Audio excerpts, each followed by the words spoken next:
Someone shouts to the young lady that he is heading towards her, and the girl realizes that life is one in which you can barely make ends meet. And also, the origin that does not even allow her to enter the capital.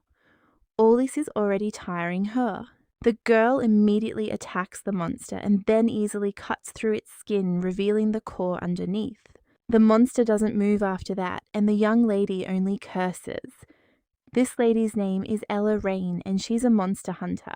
The girl realizes that she was an ordinary otaku, living in South Korea just 3 years ago, after which she beats the monster again and screams what the hell she is doing now. Who knows what she is doing in this damned place? The girl screams that she hates it, but she doesn't even have the opportunity to see her favorite, after which she also asks how the hell she got there. The other monster hunters say how crazy this girl is and that she's at it again. Ella realizes that she has entered the world of the novel that she read herself, and its title is The End of the Abyss. Readers can be divided into several types. Some are interested in the plot, others are captivated by the book's universe. And for the latter, simply enjoyment is important. When the girl finished the novel, she realized she was the one reading because of the main character's appearance. The girl looked at the beautiful cover of the novel and wondered what kind of perfection it was. And it was only thanks to this guy that she was able to finish this novel. Gerard Asilanos is the protagonist of the novel, called The End of the Abyss and the Crown Prince in his universe. The guy tried in every way to win the heart of the Duke's daughter named Athelia, but his methods were somewhat unconventional. He insidiously got rid of everyone the main character loved, and by consoling her after the grief she had experienced, he was able to gain the favor he desired. In short, he's a handsome asshole, and even if he's crazy, it still doesn't change the fact that he'll remain unchanged in appearance, because he'll only remain on the pages of a book. The girl is also interested in how she would feel if she saw him in person and whether he would be even more attractive in reality. Now, the young lady understands that she should have expressed her thoughts more specifically then, because they did not at all mean that she wanted to move into this world and truly see it. Afterwards, the girl asks the worker what he just said.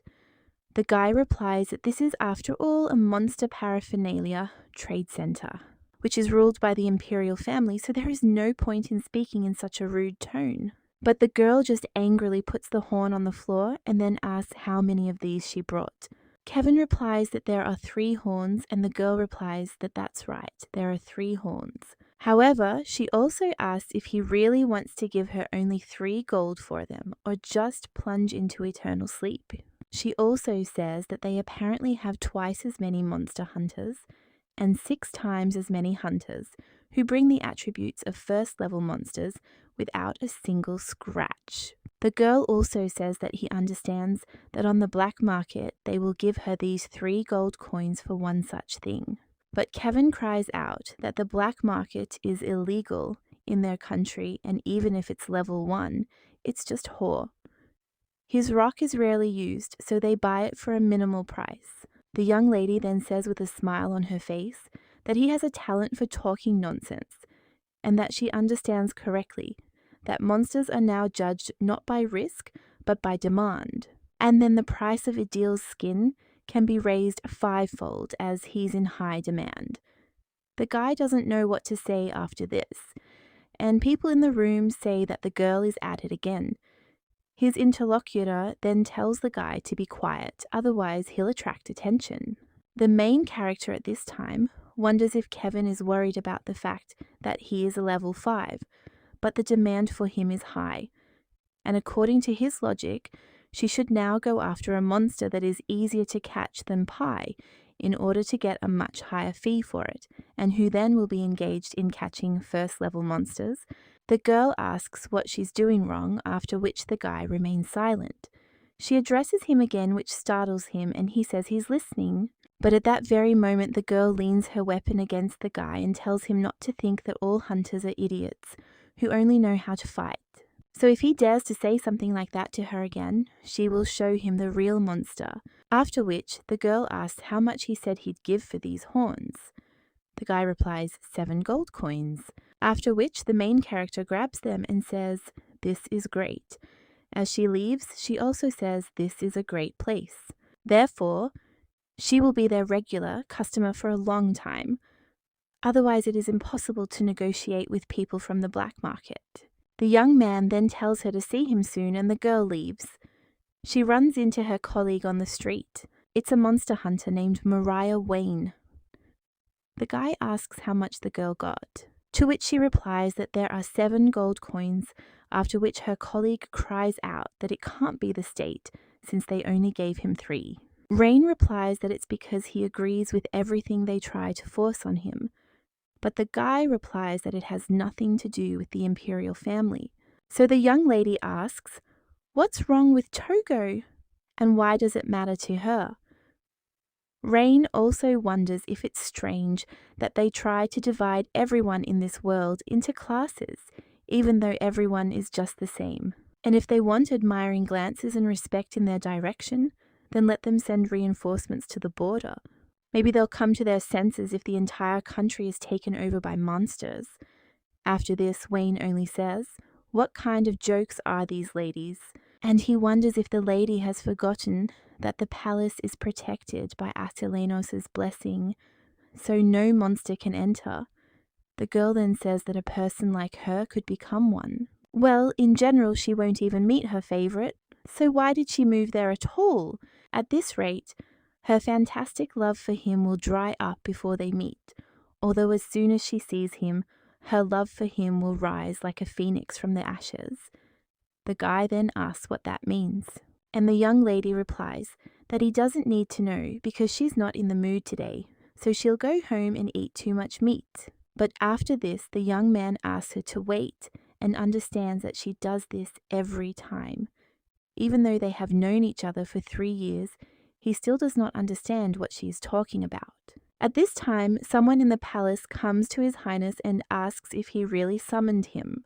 It turns out to be a duke named Clive Winterlock. The emperor then says he has errands for the boy. At this time, the girl realizes that she has been sick for several days in a cramped one-room apartment, and she constantly tried to keep her mind under control, feeling the heat coming out of her. And when the girl barely opened her eyes, some man immediately approached her. He asked if she could hear him. The girl then realized in shock that she was in a completely unfamiliar environment with a bald old man sitting next to her. Rain immediately got up from the bed and, looking around, asked where she was and if this was really a dream.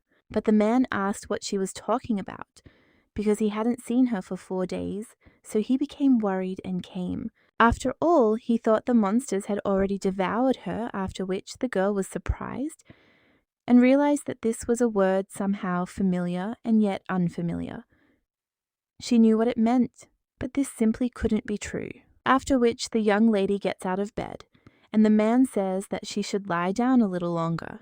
However, the girl at that very moment starts running somewhere and thinks that this is all a deception and an illusion, because this place cannot be the universe of the novel called The End of the Abyss.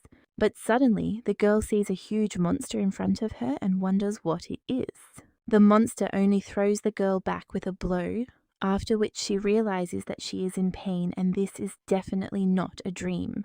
But the girl doesn't understand what to do, because she needs to stop this monster somehow, after which she sees an axe next to her.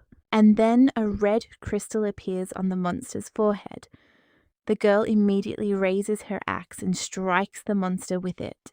A little while later, when it starts to rain, the young lady looking at her reflection asks who she is anyway. At that moment, someone runs up to her and asks if she's okay.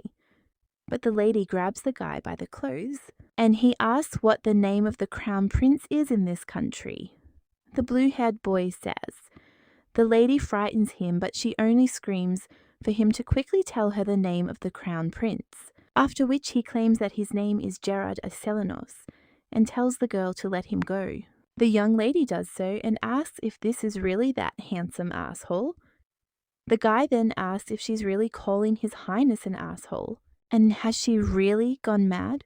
He also tells the lady to watch her tongue if she wants to live a little longer, because such words from an ordinary hunter could lead to execution. The young lady at this time only sighs and thinks, "What the hell is this?" After all, these are unreal monsters that she has only seen in games, and this name is definitely from the world of the end of the abyss. After which, the girl says that you can go crazy because she didn't mean that she wanted to see him in real life. Now, she says that whoever sent her there, at least he did his job properly because he transferred her into the body of a person whose name does not even appear in the novel. And if she was some kind of aristocrat from the imperial family, she would satisfy her fanatical love in close proximity. Well, then the young lady wonders who this girl is, and the people from the village know little about her. The guy with blue hair claimed that she had only recently arrived in this village, and the girl realizes that this life has gone awry, after which she hits the bell on the stone. And he breaks it and also says that if the respected lord really exists, then let her prepare her beautiful neck and wait her arrival. The girl also understands that no matter how skilled a hunter you are, exterminating monsters alone is impossible. Each species has special abilities and they often attack people in packs. In some places, where there were no aristocrats who would send their troops against monsters, hunters appeared who confronted them in order to protect their loved ones. And there on the western border, the girl watched the hunters who protected each other's rear. A little while later, she is already dragging some kind of monster, and one of the people claims that this monster is level 1. So how did she cope with it alone? The main character asked if he was level 1, and the man asked if she didn't know and how she managed to catch him at all. The girl replies that she doesn't even know because he went completely limp when she hit him with her axe. A little while later, the young lady wonders why she said this. After all, she was always alone so as not to attract attention. But at some point, everything went wrong, and now someone offers the lady to fight just once. She thinks who knew that such a stupid rule could appear because of this old man. The man claimed that the person who defeated Ella Rain in a one-on-one fight would be able to enter the Antoni forest alone to hunt. Now, the young lady thinks how much this infuriates her, after which she also asks the Lord to forgive her for the words she said in the heat of the moment. But since it happened, she tells him and asks him if he can return it to her. The girl asks him again and claims that she will be a good boy about her opponent. At this time, he screams, "Is the girl really ignoring him?" The lady understands that she needs to be patient because he is just a person and she should not cut him in half. Well, then someone else asks if this coward is really the same Ella Rain that everyone is talking about. After all, she looks so weak that she can barely skin a low-level monster. The guy also tells the girl to attack him, and she understands that it is immediately obvious that he was a gangster in the city. And having heard that hunting monsters brings in income, he showed up there.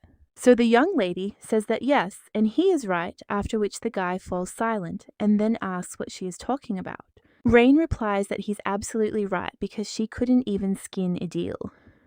So someone in the room asks if maybe she meant she doesn't do it because she's too lazy. The guy then claims that he was told to defeat her so that he could get into the forest. The girl claims that this is just nonsense. Why would he get permission to do this? Let him just go there. No one will stop him. The guy then asks if that's really the case. It wasn't for nothing that he thought that something didn't add up there. To which the girl replies that the forest has no master, so let him step boldly. Ruin also asks who told him to defeat her, and if that person was just joking with him. After that, the guy gets angry at the old man and says he wasn't wrong for smirking back then. The young man also thanks Rain for telling him the truth, and the girl states that she is happy to help. After which the guy leaves and says that he is leaving then, and the young lady says goodbye to him forever. And when the guy comes out, the girl stops smiling and says what a fool he is. He's so stupid that he even decided to go into the forest alone. At that very moment, a blue-haired boy approaches Rain, and he cries out that if this man goes alone, he may fall into eternal sleep. Well, the young lady claims that usually such fools cannot be convinced, so it is better to say goodbye to them on a good note. And his face is not to her taste, after which the guy says that this is the real reason after which the guy puts his hand on his forehead and then screams as if this has happened for the umpteenth time already. He runs after this fool and screams for him to stop, and the young lady only sighs. A little while later, she returns to her home and realizes that today has been an easy day, and that idiot was most likely saved by Wayne, so she doesn't have to worry. But then the main character sees the headman of a village on the western border near her house. She is a little surprised, after which she says that she didn't really want to meet him. After all the mercenaries he sent to her come to her without fail, the man asks if she's talking about mercenaries. And does he really mean those young guys who wanted to go into the forest alone? The girl then asks when he is going to abolish this annoying rule. And is he really waiting for her to actually put someone into eternal sleep? But the man says that she won't do that. The young lady says how the old man irritates her, but he claims that she does the same to him, or the girl understands that if it weren't for her conscience screaming inside, that elders need to be respected, she would have confessed to this old man long ago. At this time, the man suggests talking about this later and claims that he came to the girl with a request. The young lady wonders why he suddenly becomes so serious and asks him to act as usual. She also wonders if the flying monsters have appeared in the Baron's estate again, after which she says that okay, and she is not interested in the details. The thing is payment, he will have to get rid of this rule. However, the man claims that this time something is different, after which he addresses the lady by her full first and last name. He also tells her to stop hunting monsters. Meanwhile, the Duke apologizes to His Highness for his absence from the previous meeting due to personal reasons. The man says it's no big deal since his close friend died, and offered his condolences. The brunette thanks him, and after this, the Crown Prince suggests getting down to business, since at the last meeting an important issue was discussed about which he wanted to consult with him.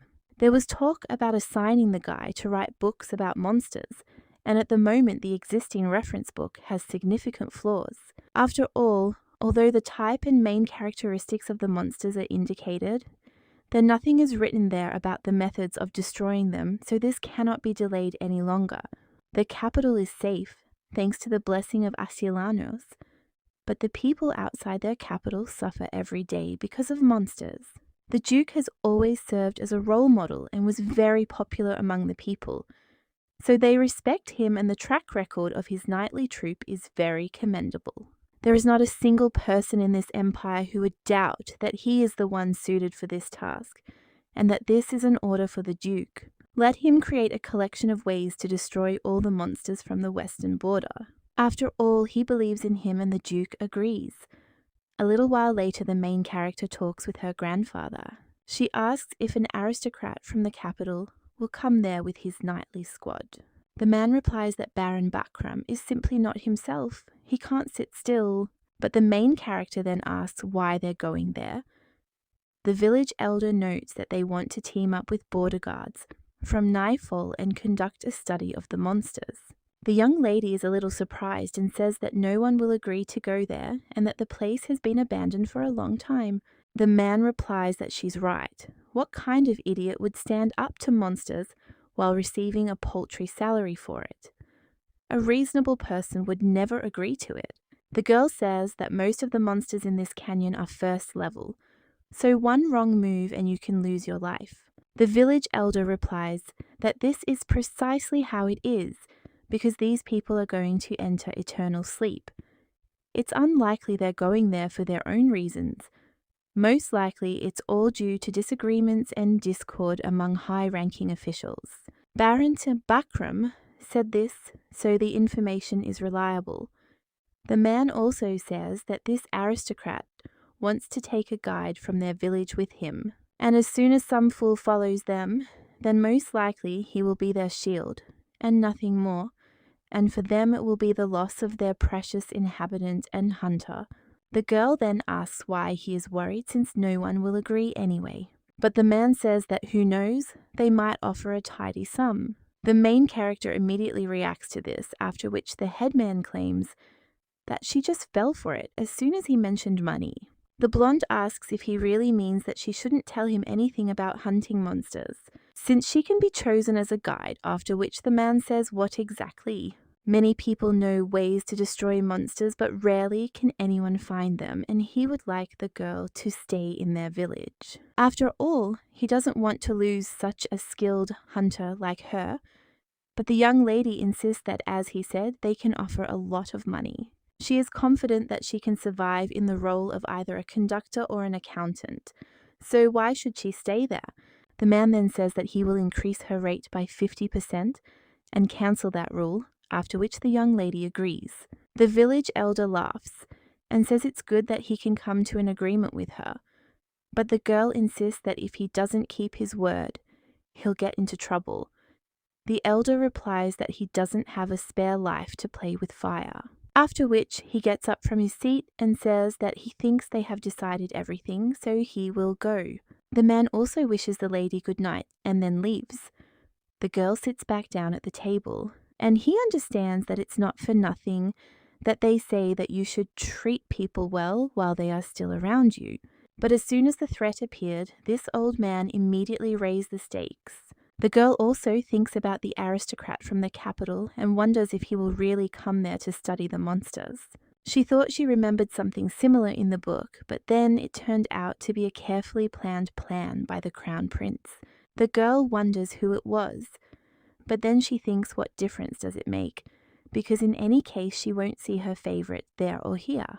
After which the lady just sighs and thinks that if only some handsome man would fall from the sky on her. At this time one of the servants turns to his lordship and informs him that they will arrive soon. He also asks the gentleman if he is serious about taking only one hunter with him as a guide, to which the brunette replies that yes, and his servant thinks that it would be good if he took several in case something goes wrong, even if according to the rules you can only take one. After which the servant claims that over there, it seems, is the entrance to the village, and the man takes off his hood.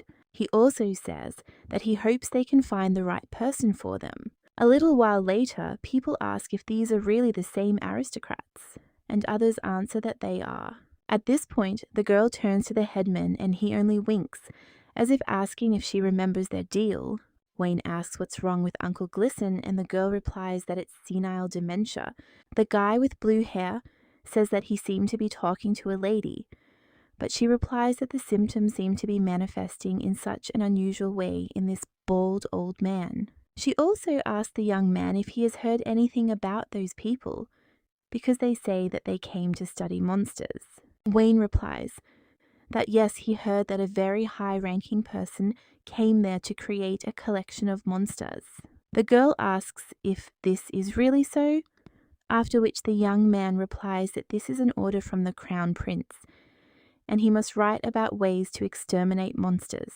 Rain knows she doesn't know who he is, but he was clearly an eyesore. In other words, he was sent to the western borders to sleep forever. But now she remembers something and wonders what it was. It was an aristocrat who was sent to the border and plunged into eternal sleep there. It was clearly written about him in the book, but the girl can't remember him, but then she realizes that she just needs to forget. After all, what's the point in remembering him no matter how cool he is, but he's still not as handsome as her Gerald? Well, at that very moment, the main character is shocked because she sees a handsome man in front of her. Wayne then turns to the young lady and asks if she has seen this guy, because he is so handsome, and it is the first time he has seen such a handsome person. But then he sees that the girl is very surprised, and then he says that it can't be, because he is unrealistically handsome. The young lady looking at this guy realizes she needs to switch sides, but he only feels someone's gaze on him. At this time, the captain of the Winter Night Squad introduces himself and says that, as they have already heard, they are looking for a guide who will go with them to help in studying the monsters. And their nightly squad decided to hold a hunting tournament based on the results, of which they would choose a person suitable for them. The hunter who joins them upon completion of the task will receive a well-deserved 500 gold. Everyone is immediately surprised by this, and someone claims they won't earn that much money even in 5 years.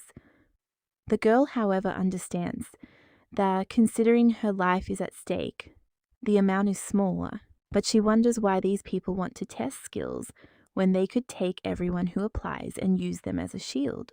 At this time, someone tells those who want to take part to come up to their colleague and state their name. People immediately start running there and fighting for the line, and Wayne turns to the young lady and asks if she is going to go. After all, if she applies, she'll definitely be chosen. But the girl thinks that if she were interested in the money, she wouldn't even consider those 500 gold pieces. However, this is the first handsome guy in these 3 long years, so she does not want to miss such a rare chance. And besides, she claims that if she agrees and goes to the border, then there is a high probability that they will not return from there.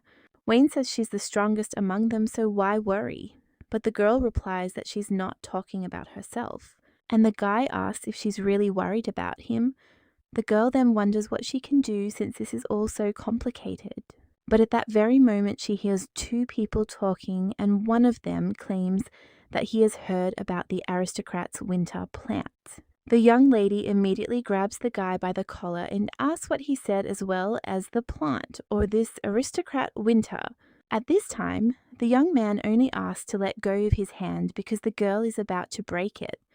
But Letty only screams for him to speak quickly, after which the guy claims his name was Clive Winterlock.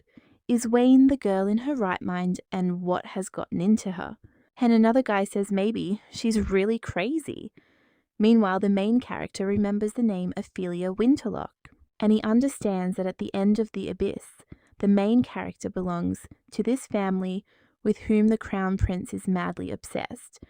So it turns out that this person, he is the only and beloved brother of Ophelia Winterlock whom Gerard got rid of, and his name is Clive Winterlock. The main character loved her brother very much, and the crown prince, deciding that Clive could become a hindrance between him and Ophelia, he sends him away under the pretext of creating a collection about monsters. But at the very beginning of the work, he falls into an eternal sleep while fighting a monster, and the main character is shocked to realize that this is the first handsome man she has seen in 3 long years, and she also wonders if he will really fall into eternal sleep like this. After which the girl states that she also wants to apply and understands that she will not allow this to happen. At this point, the village elder starts shouting out that this is not it. And much time later, someone announces the conditions of the hunting tournament. After a free and independent hunt in the forest closer to sunset, everyone must bring attributes from different monsters, and the one who brings the most will be considered the winner. By the way, they must hunt alone, and attributes obtained with the help of other people will not be counted. After the hunters leave, the Duke remembers how the lady looked at him and thinks who this girl is. After all the participants are clearly wary of her, and how can she go hunting with such an old axe? It's impossible, but he still understands that the results will make everything clear. A little while later, one of the hunters asks the other if he really brought back 3 items. At this time, Wayne also comes up to them and throws a bag on the floor and also says how tired he is. The boy tells his name, and the headman's son says that the hunter has excellent abilities. After all, the horns belong to a 3rd-level monster, and since the magic stone is located in an inconvenient place for the hunter Messi, this monster is most often simply beheaded. One of the judges at this point tells his colleague to write this down. He also turns to the gentleman and says that the hunter brought 5 different types of attributes, and so far he has the largest number of them among all the participants. After which someone says what he thinks about her. They have made a choice, but at the same moment the main character tells them to get out of the way. The girl puts a bag with various attributes on the floor, which surprises everyone. And Uwain asks if she was really that serious about it, to which the girl replies, "Of course. After all, such a chance rarely presents itself." The young lady then looks at the Duke and then wonders what kind of look that is, after which he realizes that he doesn't like her aura, because next to her he feels like the prey of a wild animal. The guy also doesn't understand what she's thinking about right now, But in reality, the young lady is just thinking about how handsome he is.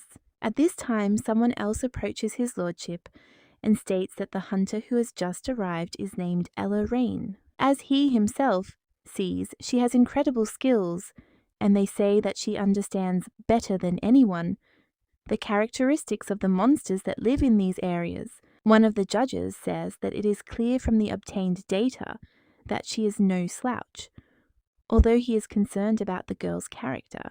After which, the man asks how many types of attributes the girl brought, and the guy answers that 5 types.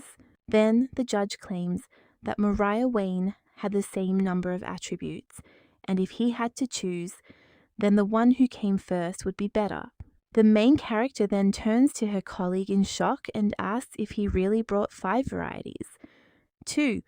The guy replies that after all they were offering 500 gold, so he took it very seriously. The young lady thinks what a slow-witted fool he is, but she certainly won't be chosen as a guide anyway. But then they hear some kind of scream and are shocked to realize that a monster of enormous size has come there. One of the judges tells them to clear the space, but suddenly turns his attention to the young lady and turns to her asking why she has stood rooted to the spot and to run away.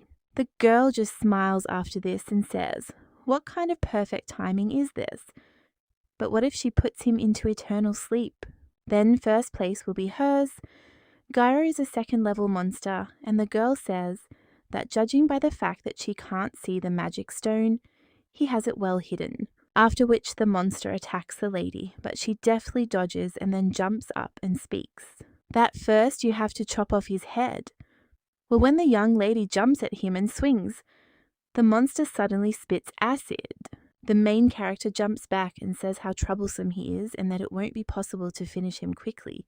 At this time, one of the knights asks if they shouldn't help, but the other replies that they will only hinder her. Well, then the guy says that Rain has never fought a Gyra. The Duke, meanwhile, thinks that means this girl is an ordinary hunter, and there is nothing to be done, after which he takes out his sword and says that a squad of knights will have to intervene in this matter.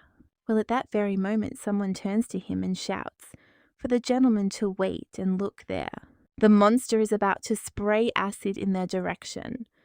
The heroine then turns to the Duke, and she understands that if she dodges now, this beautiful flower behind her back will suffer. So she immediately throws down her axe and declares that she will not allow this to happen. The people behind her are surprised by this, and the girl at this time turns to Wayne and asks him to lend her his sword. The guy is surprised after this and asks what she wants, but the young lady repeats again that he should give her his sword. After which, the young man says how heartless she is and throws down his sword. The lady immediately picks it up, after which he again heads towards the monster, and with one precise blow, separates its head from its body. The Duke looks at this in surprise, and the young lady only drives the sword into the ground and says that fortunately the sun has not yet completely set, so they'll assume she's the winner. A little while later, everyone's sitting in the tavern and someone asks if Ella Rain has really been chosen after all. Another man replies that of course and asks if he even saw the attributes she brought since they were 1st level attributes, and this girl scares him. Someone else says this isn't the first time and asks where Rain is now. The other guy replies that she was called to the inn where the Duke was staying, and there were as many as 500 gold coins at stake, so those people were also serious. The guy then says that the girl will soon leave, so he feels somehow sad, and even though she is crazy, she has saved them from danger many times and even literally saved them today. Everyone owes her something, and it'll be lonely without this lady. So another guy asks if everything will be okay. His friend asks if he's worried about Ella Rain, but he replies that he's not worried about her. After all, the Duke was meeting her for the first time.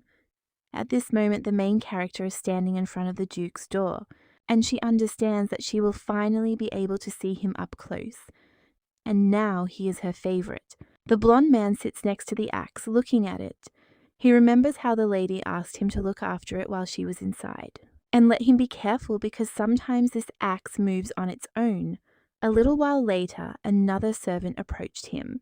and he asked what was wrong with his face, but the blonde only asked if he could replace him at his post if he was not busy at the moment. His colleague replied that it was no problem, but asked why he was so pale, and also asked where the hunter was. After which he replied that she was inside, and the main game did not open the door at the same time. She looks at the man in front of her and thinks it is Clive, but when she looks at his face, she's disappointed. The man asks what kind of look that is, and the young lady asks what's wrong. She realizes she thought she'd meet the Duke, but her eyes were nearly falling off. She was in such a hurry to get there, and there was this boar sitting there. Her interlocutor at this time thinks that he does not like the aura of this girl, so he needs to keep her at a distance from the Duke. The man claims that it is time to get down to business, and he called her there to tell her her purpose in this expedition. The lady's task is simple. She only needs to direct them to the places where monsters most often live, and that's all. They will fight the monsters themselves, and she will wait until they finish, after which the young lady will be surprised. And in shock she cries out, "What does that mean, wait? And shouldn't she fight with them?" The man replies that the order was given only to the Duke and his knightly troop. It was also said that they could choose their own guide, but there were to be no casualties unrelated to this mission. So said his lordship, and he wishes to fulfill his duty himself. The young lady then understands the reason. It was no wonder she found it odd. Even if the expedition was the Crown Prince's plan, Clive was the Duke of this country. The entire plot was constructed according to the author's design, and if everything goes as in the original, Clive Winterlock is destined to fall into eternal slumber. The girl at this time says that nothing can be done, and since it comes to that, she will protect the Duke at all costs. The man then screams in shock, asking what she was talking about, and the young lady tells him not to worry, because no monster that appears on their path will dare to breathe the same air as their Duke. So let this whole thing go to hell. The man realizes at this point that this girl is actually crazy. At this point, one of the servants greets His Highness. The blonde man says he thinks the boy has come to him for no apparent reason, to which the servant replies that, yes, there is news regarding the Duke of Winterlock. He was informed that he had hired a hunter from a village located near the Antine forest. The blonde then says that something seems to have happened recently and he is worried about the Duke. And the servant replies that there was one incident, but he already knows that the Duke is not a well-liked person, and most likely he needed a guide to speed up the search for monsters. His Highness claims that the Duke was always distinguished by his wit and that he almost regretted sending him there. But since he's doing well, he can rest easy. The service after this proves that nothing compares to His Highness's kindness, and the Crown Prince says that if the Duke is now in the forest, he will very soon reach the border. The servant replies that yes, and it will take 3 days, after which Gerard says here's how. And from now on, the guy can report to me about the Duke, because he hopes that he hasn't bothered him with his request and was just a little worried about that's why he asked to find out. The knight then says that he will beat His Highness and did not doubt his intentions, after which His Highness says that the boy has done a good job and can now go, and the knight says goodbye to him. After he leaves, the prince's appearance changes. He also recalls how the knight, bidding him farewell, wished His Highness good health, but then he tells him not to make fun of him. At this point, someone else turns to the Crown Prince and insists that this is just a standard farewell. Such wishes are considered a manifestation of the subject's loyalty to their emperor. The man then says that this old man has very little time left, so what kind of health can we talk about? And only thanks to his current condition, the guy was able to take this place. So all that was left for him to do was to get Ophelia, and to do that, he just needed to get rid of the Duke. His interlocutor, at this time, asserts that the Duke is stupid after all, because if he had quietly and silently handed over his little sister to him, he would have been able to save his insignificant life. Gerard then sighs and says that he doesn't know, because even in that case he would still have executed him one day. after which he also offers to tell them how things are at the border, because the Duke's grave will be there very soon and they must not disappoint him. His interlocutor claims that although he has become more ferocious lately, this will not give him anything, because no matter how strong a fighter he is, he will not get out of there alive. After all, there are monsters there that react to scent and human breath, so the guy shouldn't worry. Gerard says he's glad to hear that. After which, with a smile on his face, he asks when their dear Duke will fall into eternal sleep. After all, he's so eager to start comforting his Ophelia. Meanwhile, the protagonist checks her bag and realizes she's taken spare clothes and money. The girl says that this is excellent, after which she also looks at the medallion and realizes that she also had this. This thing belonged to the original owner of her body, so she is interested in what it is for. The girl also puts it in her bag and thinks that someday she will find out. Then she puts the bag over her shoulder, and he says it's time to hit the road. Well, when the lady goes outside, she sees a mountain of gifts. She asks what they are. Wayne replies that they are gifts from the locals. Meanwhile, the village chief, with tears in his eyes, announces that their prized hunter is leaving them. And the main character, a little surprised, says that she thought that no one liked her in this village. The blue-haired boy only smiles after this and claims that he knew it. A little while ago, a girl was dragging a guy and saying that along the way she picked up an idiot whose head was almost bitten off by monsters. Wayne asks if the lady remembers this, and this is not an isolated incident, since the girl has helped many in various difficult situations, and all the villagers are grateful to her. The young lady understands that since she could disappear at any moment, leaving no trace, she had no intention of establishing any connections or relationships with the people of this world.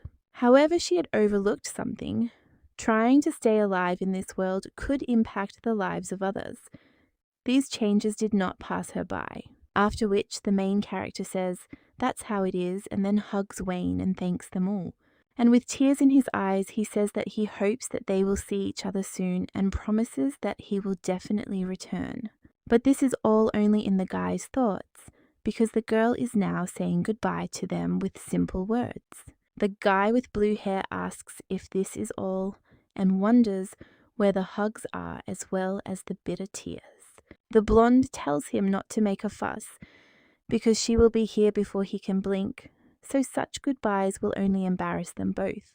Wayne asks if she really thinks so, and he's not sure, because he doesn't think the girl will be back anytime soon, and it's not just him who thinks this way, but everyone else too, because he has a feeling that they won't see her for a long time. A little while later, the young lady is already heading off in the carriage and wondering why the hell he said that. And did he really understand that she was leaving for the Duke of Winterlock?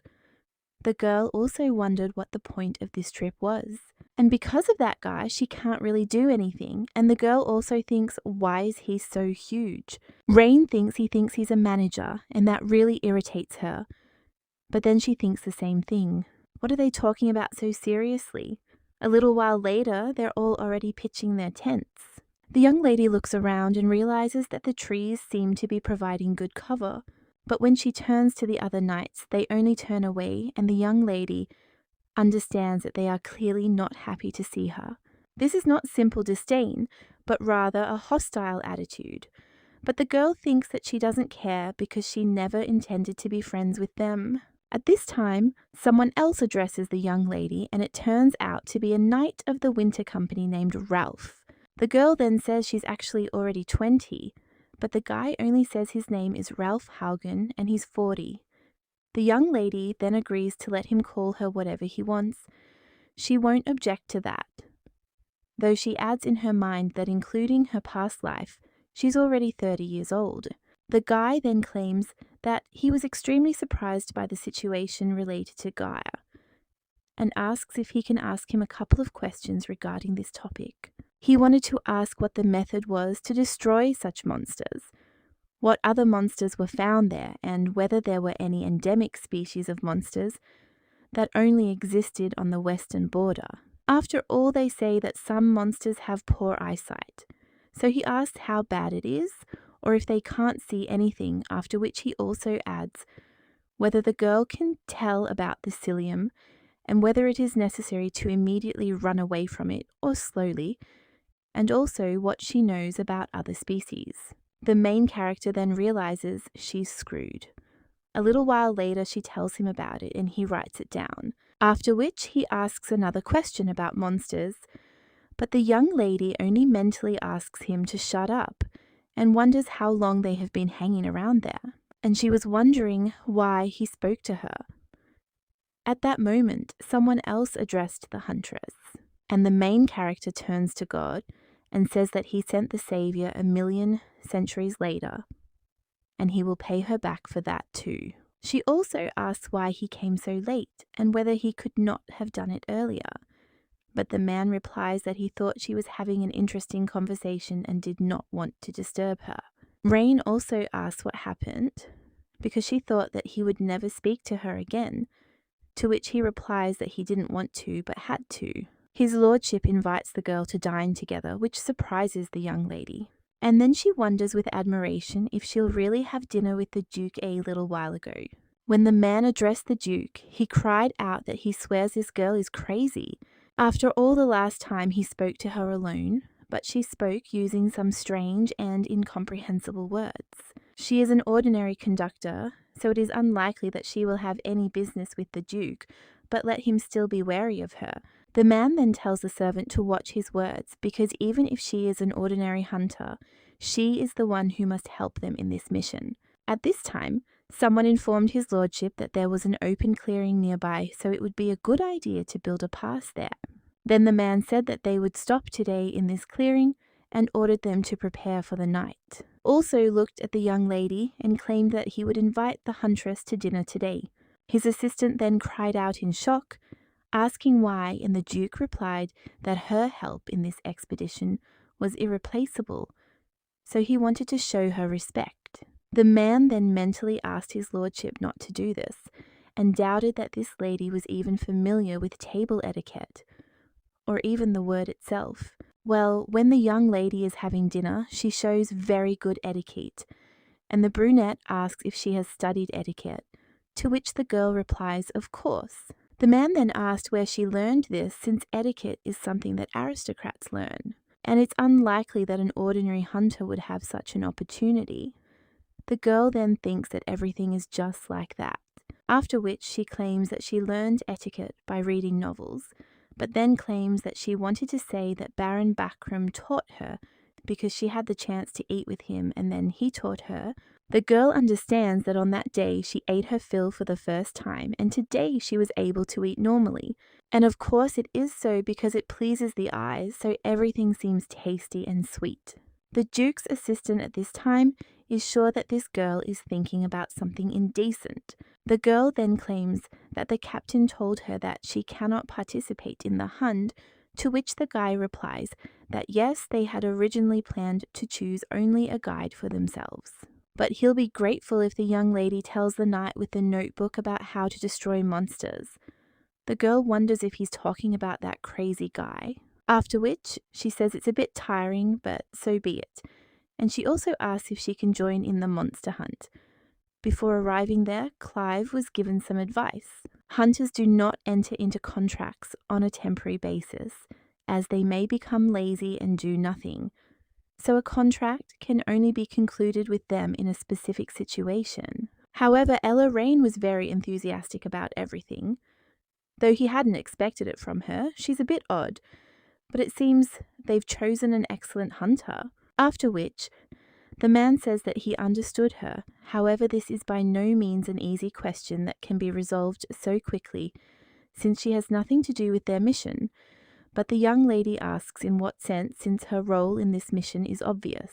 The main goal is to prevent him from falling into eternal sleep, as well as to protect him from everything that can harm him. The man is simply surprised by this, and the Duke is no less, after which he asks in surprise if she is really talking about him. And the girl replies that she will protect him from monsters, even if she has to sacrifice her life. But the Duke then asks why he is doing this, and his assistant at the same moment moves away from the table and screams at the girl not to make him laugh. After all, she kept repeating the same thing, but what right does she have to say that, and she only met their duke recently? After which the man also shouts that he himself will protect him just as the captain of the winter detachment. He will protect his master, so let the girl know her place. The young lady simply screams, "What kind of nonsense is he talking? Has he ever even fought a monster one-on-one? He can't even imagine how hard it is to hunt first-level monsters." The man simply yells at her not to say anything nonsensical, since all the girl knows is how to fight monsters. Rain replies that she doubts his skills, given the existence of flying monsters, but he replies that he will learn how to hunt them and will protect the Duke himself. But the young lady then asks who will tell him how to destroy the monsters. The man only cries out how she takes him and the Duke, then sighs and turns to both of them, after which he claims that he is able to protect himself and does not need their help. Meanwhile, the heroine thinks the Duke is sweet even when he's angry, and the Knight's commander understands that his master doesn't lose his masculinity even when he's angry. The brunette then declares that dinner is over and they can go free. The man is only happy after this, and the young lady's face is like, well, then the Duke says that River can leave too. When the two leave, they are still exchanging barbs.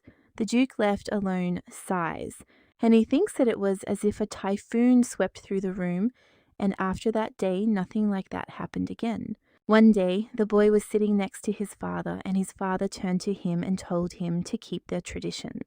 He also defended his honor did not show his weaknesses to others and hid his feelings. After all, this is the only way he can protect this family and his little sister. The man told him to remember this and never forget, but the boy agreed.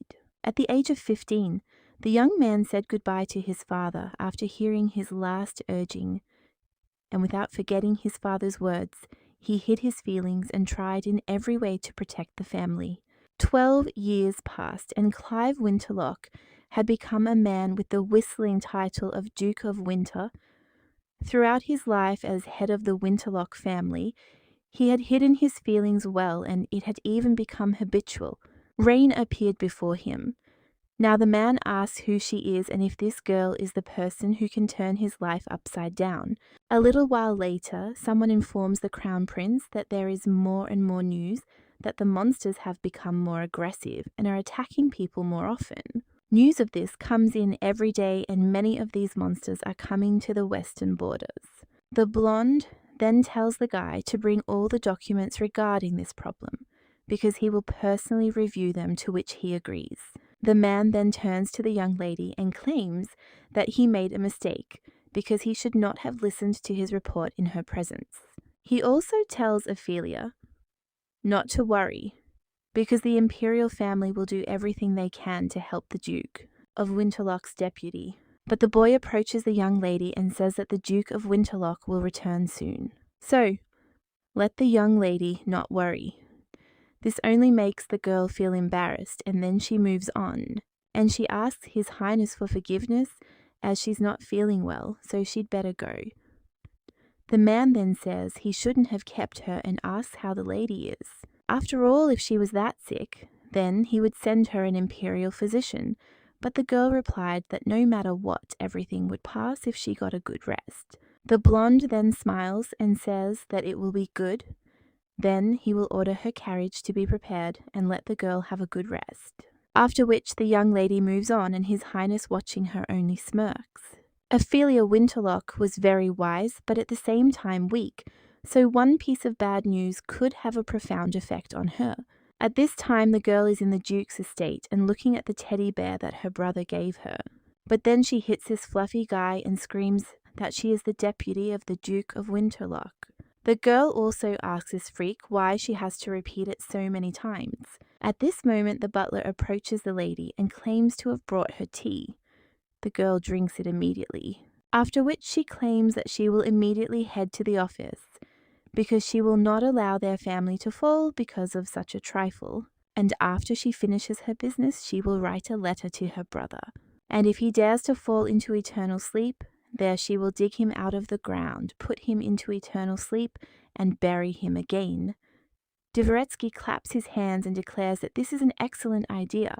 Ophelia, who was considered weak by society, was actually quite strong, which is why little Klavik had to be stitched up more than once. At this point, the Duke puts his hand on his heart and says that he has some kind of bad feeling. The main character is riding at the end of the carriage with the knights, who are writing everything down, and he is wondering how to destroy this monster.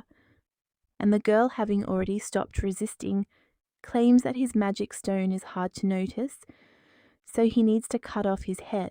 Well, then the young lady suddenly notices how the other knight looked at her with pitying eyes.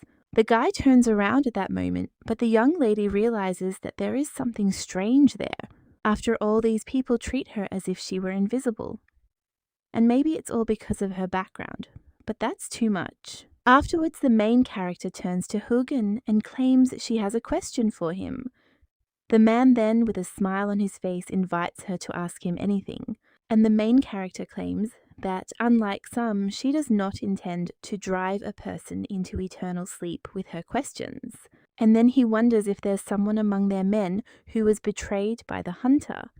Meanwhile, another knight is being trampled by the water, and the man with the notebook insists he heard nothing of the sort.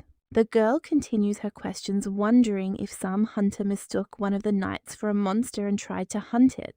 The man replies that it sounds terrifying. And after this, the young lady cries out, "Why then does everyone dislike hunters?"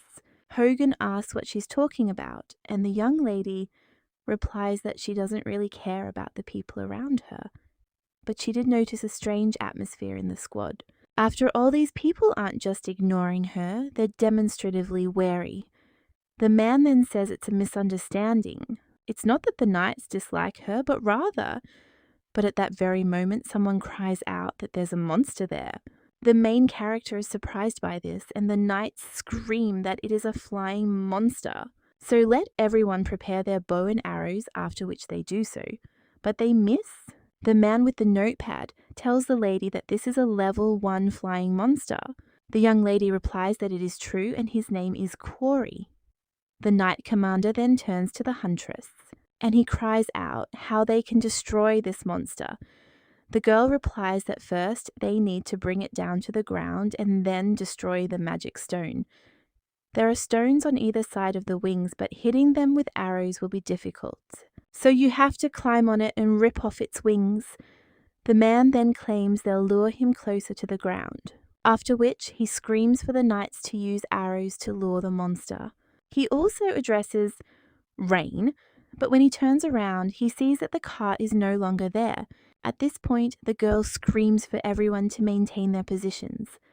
Hogan tells the lady that this is very strange and asks if it's true, and the young lady replies that it is precisely the Quarry, who never descend from their mountains. The girl also tells Hogan to get there fast to her to their squad, because she needs to climb on this monster when it flies closer, after which the man agrees. And he also tells the child to hold on tighter. And then the main character realizes that this monster will come down and repent, but she also curses and says that she hasn't gotten there yet. After that, the monster lands, and the young lady immediately jumps out of the carriage and extends her hand to him. She immediately grabs the monster by the paw and climbs onto it. The girl realizes she'll have to cut off one wing first, so she does just that. When the monster starts to fall, the young lady thinks that it's great because he's starting to land and she needs to jump before he hits the ground. Then the young lady looks at the path ahead but is shocked. At this point, the knights ask if it is of a different order. The guy next to whom the monster landed replies that he is also completely fine because the huntress arrived on time. The man then says that this is great and that they need to join her quickly. But at that very moment, someone shouts out to the captain. Breathing heavily, he claims that they have a problem because another quarry has appeared there. The Duke wanted to protect them, so he decided to distract him from the squad. Now the protagonist sees the Duke fighting another monster, after which she cries out to him. The young lady understands that the novel does not describe when and under what circumstances the Duke fell into eternal sleep, but it does say that he parted with his life on his mission shortly after receiving the order. And the young lady realizes that it happened right there in the Nayfall Canyons. Now the young lady wonders if there's another monster there, but realizes that it doesn't matter now, and then wonders why the Duke is standing there all alone. The young lady then screams at him and jumps off her monster and onto another. The man then wonders if it is a huntress or a young lady who jumped on the monster. In shock, she says that she almost kicked the bucket, after which she turns to the Duke and sees that he is no longer there. She also says that she doesn't understand and asks where he is, after which she looks at the other wing. And she realizes the Duke is there. She addresses him informally and tells him to hold on tight and not move. The girl also wonders what would happen if something happened to him. People also claim it's dangerous and wonder why he's climbing. Well, the brunette turns to the huntress and claims that he has been training with knights for a long time, and as he already said, he does not need her protection. The young lady then only curses and understands that in the original plot he is destined to fall into eternal sleep. The guy then says that of course she is more experienced, so he should follow her instructions. But he's not going to dump everything on her and hide like a coward, because she's there because of their mission, so he can't let her fall into eternal sleep. At this time, the main character extends her hand to him in response and says how noble he is. And yet he is also so handsome, so this is embarrassing. The girl also says that it is great and invites him to do it together. After all, first, they need to cling to the wings and cut them off so that the monster falls to the ground. She also claims that it will not be repeated. So let Winterlock listen to her carefully. She will give him a sign, and at that moment you need to tear off the monster's wings. And he might fall, so let him tie his hands to them before they hit the ground. Then let him do a somersault to land softer and preferably without looking down. The man then just sighs and says that she didn't really have to, but when he looks at the young lady's expression, he nods and says that he understands. The young lady then says okay and let him be careful, then she starts counting, and in one moment they cut off both wings. The monster then begins to fall and then they land. When the stones are broken, the Duke finally sighs, but at that very moment the knights run up to him and turn to him with concern. The captain asks his lordship for forgiveness because he should not have left him alone. But the brunette claims that he did everything that depended on him because thanks to him the squad remained unharmed. The knight almost cries because of this, and the Duke at this time says that he wants to ask the captain something. Then he immediately claims that he is listening, after which the man asks if he really seems so weak. The captain is only surprised by this and asks what he is talking about, after which the Duke only says that it is nothing and suggests that he forget about it. A little while later, the man finds himself in his room and says that he is so tired, after which he sits down on the bed, but then looks at the book on the table. He remembers the Emperor's words about him writing an encyclopedia about monsters, including those species about whose destruction nothing is written, and he must describe absolutely all species. The guy also remembers how his sister asked if the Emperor was really offering him to learn about the way to destroy all the monsters, and how this was even possible, since His Highness was simply sending him into an eternal sleep. Now, the man understands that Ophelia was right, because it is practically impossible. However, he also remembers the young lady and wonders if this is really the case, after which the brunette goes out into the corridor and screams, asking where River is. The captain immediately approaches his lordship and asks what happened, but the brunette merely insists that they need to rewrite the contract. A little while later, the main character reads this contract and asks if this means that he wants her to do more than just her duties as a conductor, but also training knights, to which the guy replies, yes, if she is a knight, so their squad will cope better and without losses in the future. Perhaps it's not to her advantage to reveal her exceptional skills, so they'll double her bet. The young lady is silent for a moment after this, but then insists that it's not worth it, because after today's situation she herself thought the knights would have to be prepared. And by the way, She's already received payment for this. The Duke wonders what she's talking about after this. The young lady thinks it suits her flower. A hairstyle with bangs down, Clive says at this point, that in general if the girl agrees, then let him sign the contract in this place, because they will begin training as soon as they arrive at the border. The young lady then signs, the commander addresses his lordship, and then states that they will have to postpone their training. He was sorry to have to say this, but the knights had not yet accepted her as a member of the squad. The man also claims he's already given orders for them to stop behaving like this, but only after this situation. The young woman, meanwhile, is wondering what situation he's referring to, and then she screams out, did the man really give them such an order? But she thought that he told them that the young lady was abnormal, so they should not approach her, after which he screams out that of course not, because he is not that shameless. The commander of the knights claims that as long as he is the captain of this squad, he will not allow any of them to treat others with disdain, even if it concerns the huntress. And this time, he'll give them time to figure it all out on their own. The young lady is silent for a moment after that, but then he claims that it is commendable because he behaved like the captain of the squad. But the man screams that he is the captain of the squad. But why the hell is he arguing with her again? The young lady at this time claims that there are no problems no matter how they treat her. This will not affect the training in any way, because she even thinks that she will miss her old days. A little while later, the young lady is bombarded with questions again, and the captain watches all this, after which he thinks that's what she was talking about.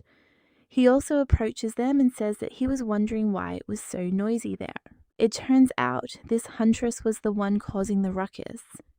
The young lady asks what he's talking about and insists she's been keeping quiet. The girl asks if he sees how tired her ears are from this noise, and it seems to her that she is now listening to 10 wains at once.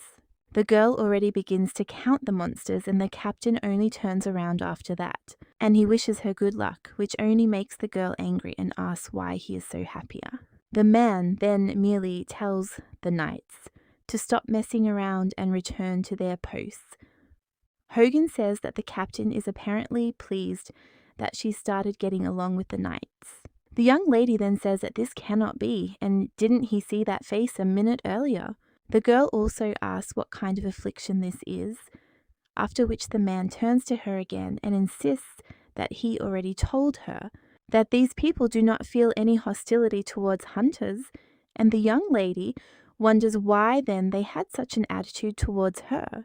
The man replies that before she joined the group, they already had a guide, a man known for his research into monsters, but he fell into an eternal sleep on the way there.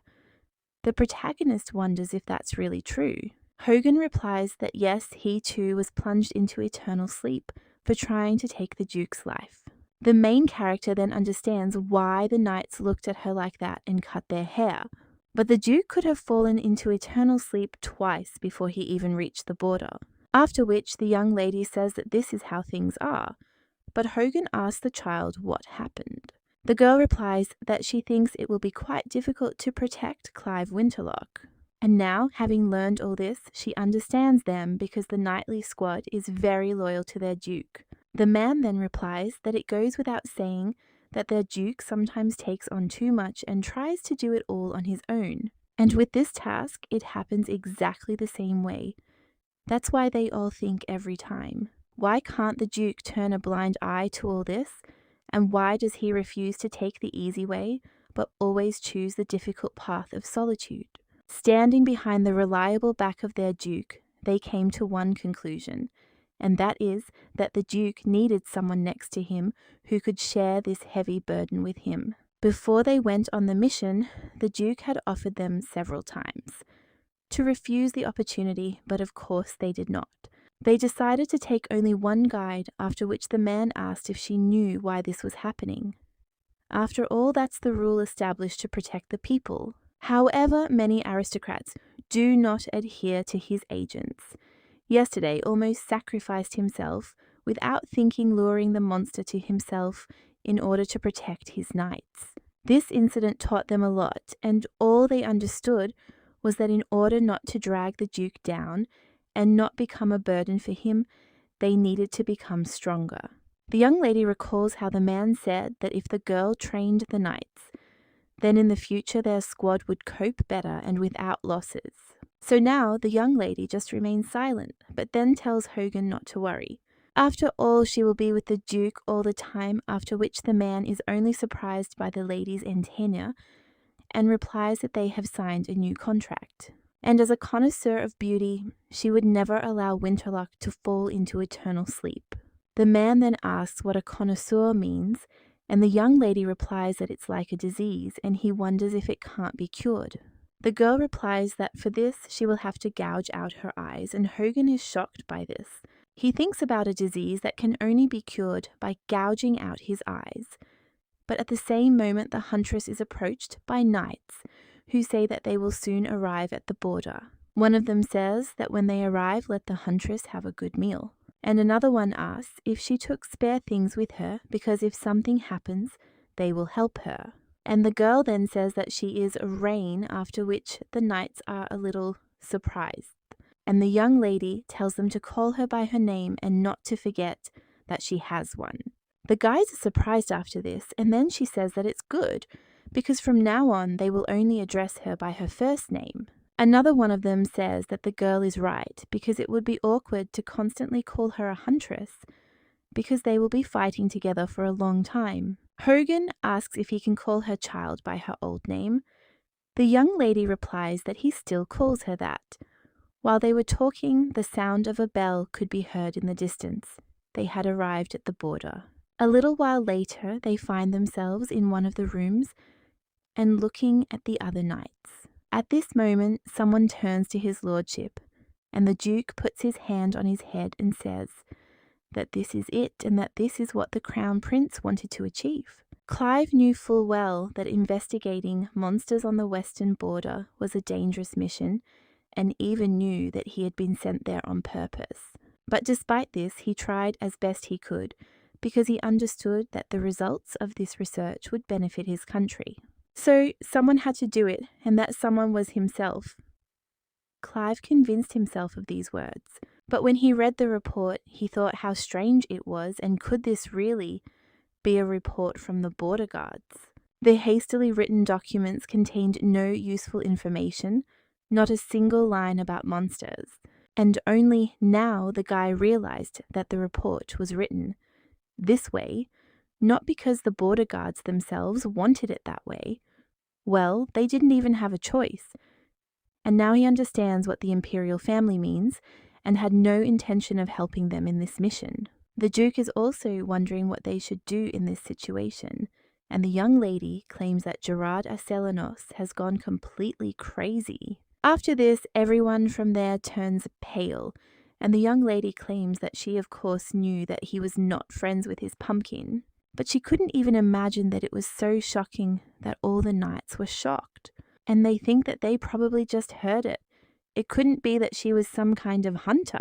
She dared to call the Crown Prince so disrespectfully, let alone insult him. Hogan immediately addresses the child, but the girl asks what's wrong. After all this crazy Crown Prince abandoned the border to its fate, which is why there is such chaos there, and the knights are shocked to realize that they were not hearing things correctly after all. The man with the notepad immediately turns to the child and says she's insulting a member of the royal family. But the girl asks what difference it makes since he's not there anyway, and she can let off some steam. After which she turns to them and asks if they don't do the same, but they just remain silent and understand that of course not. The knight's commander asks what she's even talking about. But at that very moment the Duke approaches the young lady, and then he turns to her and tells her that she better not express herself like that. The young lady is a little surprised by this, after which she starts screaming out whether she is right or not, and wonders if anyone disagrees with her. The Duke then turns around and asks who is responsible, after which one of the knights says that it is him. He also asks to be allowed to introduce himself, and claims that he is the captain of the border detachment, and his name is Edmund Jensen. The Duke also introduces himself and then asks if these are all the members of the squad. The guy replies that no, and at the moment, several guys have gone to eliminate the monsters. Well, there are only 10 of them there. The man then realizes that the total number of border guards does not exceed 30 people. The man also wondered if it was possible to hunt monsters with such a small number of people, after which the guy apologizes for his frankness, but claims that this is physically impossible because they are simply checking the wall, and if it is destroyed, they will restore it. The Knight Commander also claims that fortunately many of them have experience, so they are holding up as best they can. And since the monsters there are most often not of a low level, they are constantly getting injured. But then the main character tickles the guy and he finishes his speech to those who are why they have to run away from them. After this, the Knight Commander turns to the young lady and cries out who she is. But the young lady only says it's pathetic. The guy screams, "Who is this pathetic guy? Is it really him? He's training and trying his best." The main character asks what he's talking about, since she's talking about the state of the armor and weapons. She also asks if they bought it with their own money, to which he replies that it was from a delivery. Rain asks if they have thought about getting an update, to which he replies that they have thought about it, but they don't have the money for it. The girl replies that he could sell attributes from monsters, and for that kind of money, they could easily afford a normal price reduction. But the guy replies that the attributes obtained by border guards are always sent to the Imperial Palace. Rain claims that if they had taken a few for themselves, they wouldn't have even noticed, to which the knight replies that yes, and that's true. The young lady then says that in principle there are no places there from where one can sell attributes, and it's unlikely that traders would go there, putting their lives on the line. So after that, the guy asks who she even is. The young lady then points to herself and states that her name is Ella Rain. She's a monster hunter and a guide too. 3 years have passed since she's been worried about the death of the people who are heading toward their country. The girl realizes that before she got there, she was just watching everything while eating popcorn, after which the lady says that to begin with, parallel to the son's description of the encyclopedia, they can take care of the state of the border and they need to get money. Repair everything there and then buy new equipment. The girl also suggests improving the condition of the place. And of course, try to finish writing the encyclopedia as quickly as possible. Rain asks if everyone understands this, and in short, they have one goal. They will rip off the head of this crazy prince. Well, at that very moment, the lady doesn't finish speaking, because someone covers her mouth and says that first they will unload all their things. It turns out to be the Duke, and he tells the captain to show his knights to their rooms, after which someone turns to his lordship, but he says that they are free. They're a little surprised by this, and when they reach the corridor, the Duke asks if Rain can help Knight Miller because if he needs her, he'll call.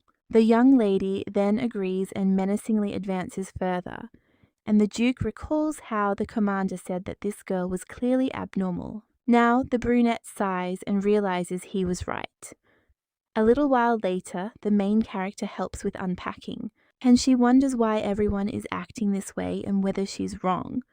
Her colleague asks if she's seriously asking that, and she was lucky that they were on the border and were far from the capital, otherwise she, and then all of her descendants for 3 generations would have been imprisoned for insulting the imperial family. Well, at that very moment, someone asks if they are talking about insulting the imperial family, which causes the guy to become shocked and scream. At that moment, another knight runs up to them and asks what happened, after which he sees another guy in a cart and wonders if this is Mr. Magician. The main character then asks if it's really the mage. Another knight asks why he was riding in the cart with the things, and if he wasn't in a different one. The guy replies that the cart left, and different knights came out of nowhere, so he found himself squeezed. And he had to get into this carriage, after which the knight says that's how it is, and the main character once again asks who it is. Her interlocutor replies that he is a mage named Lancefort, sponsored by the Duchy of Winterlock. So he also took part in this expedition and is treating the squad. Afterwards, the guy only says that emos are so tired of magical cures for injuries, and he's already made 1802 bottles. He pats the magician on the head and says what a great guy he is. The main character then also turns to him and says that she has a request, after which she asks if he can do something for her. The guy then says yes with a smile on his face, and the young lady claims that she hasn't even said what she wants from him yet, after which the guy says if it's something new, he'll agree to anything just so long as it's not a magic cure. The young lady then says okay and shows what she needs. A short time later, the girl stands before the knights, and she's about to announce something. The mage hides behind her, after which the young lady greets the knights. Also says that as some of them have already heard, training begins today, where she will teach them to resist monsters. The girl claims her name is Ella Rain, and that she is a monster hunter, and that she is contracted by the Duke to train them. The young lady insists that their tears won't break the concrete, and that they will squeeze every last drop out of you. And this guy will help her with her training. One of the knights then asks if this is really the master magician, and the other one claims that this is the first time he's seen him. The young lady tells them not to come any closer. He also claims that today they will learn some methods of confronting monsters, and asks if they have seen a whore or an armadillo. These are creatures that attack by returning to their hard shell, after which the young lady turns to the master magician, and he uses his staff, after which a ball appears behind them which seems to be moving. The young lady at this time turns to the knights and tells them to destroy him now. The ball then begins to roll at high speed and the knights run away screaming. The magician then tells them not to worry, because if this ball touches a person, it will disappear. Razor asks if this is really true, and wonders if they couldn't have said so right away. Well, his interlocutor replies that sometimes it doesn't disappear and can spin for a very long time. At this time, the main character says that in the worst case, she will destroy him before he gets to them. These monsters also have a magic stone located on their foreheads, making it hard to miss.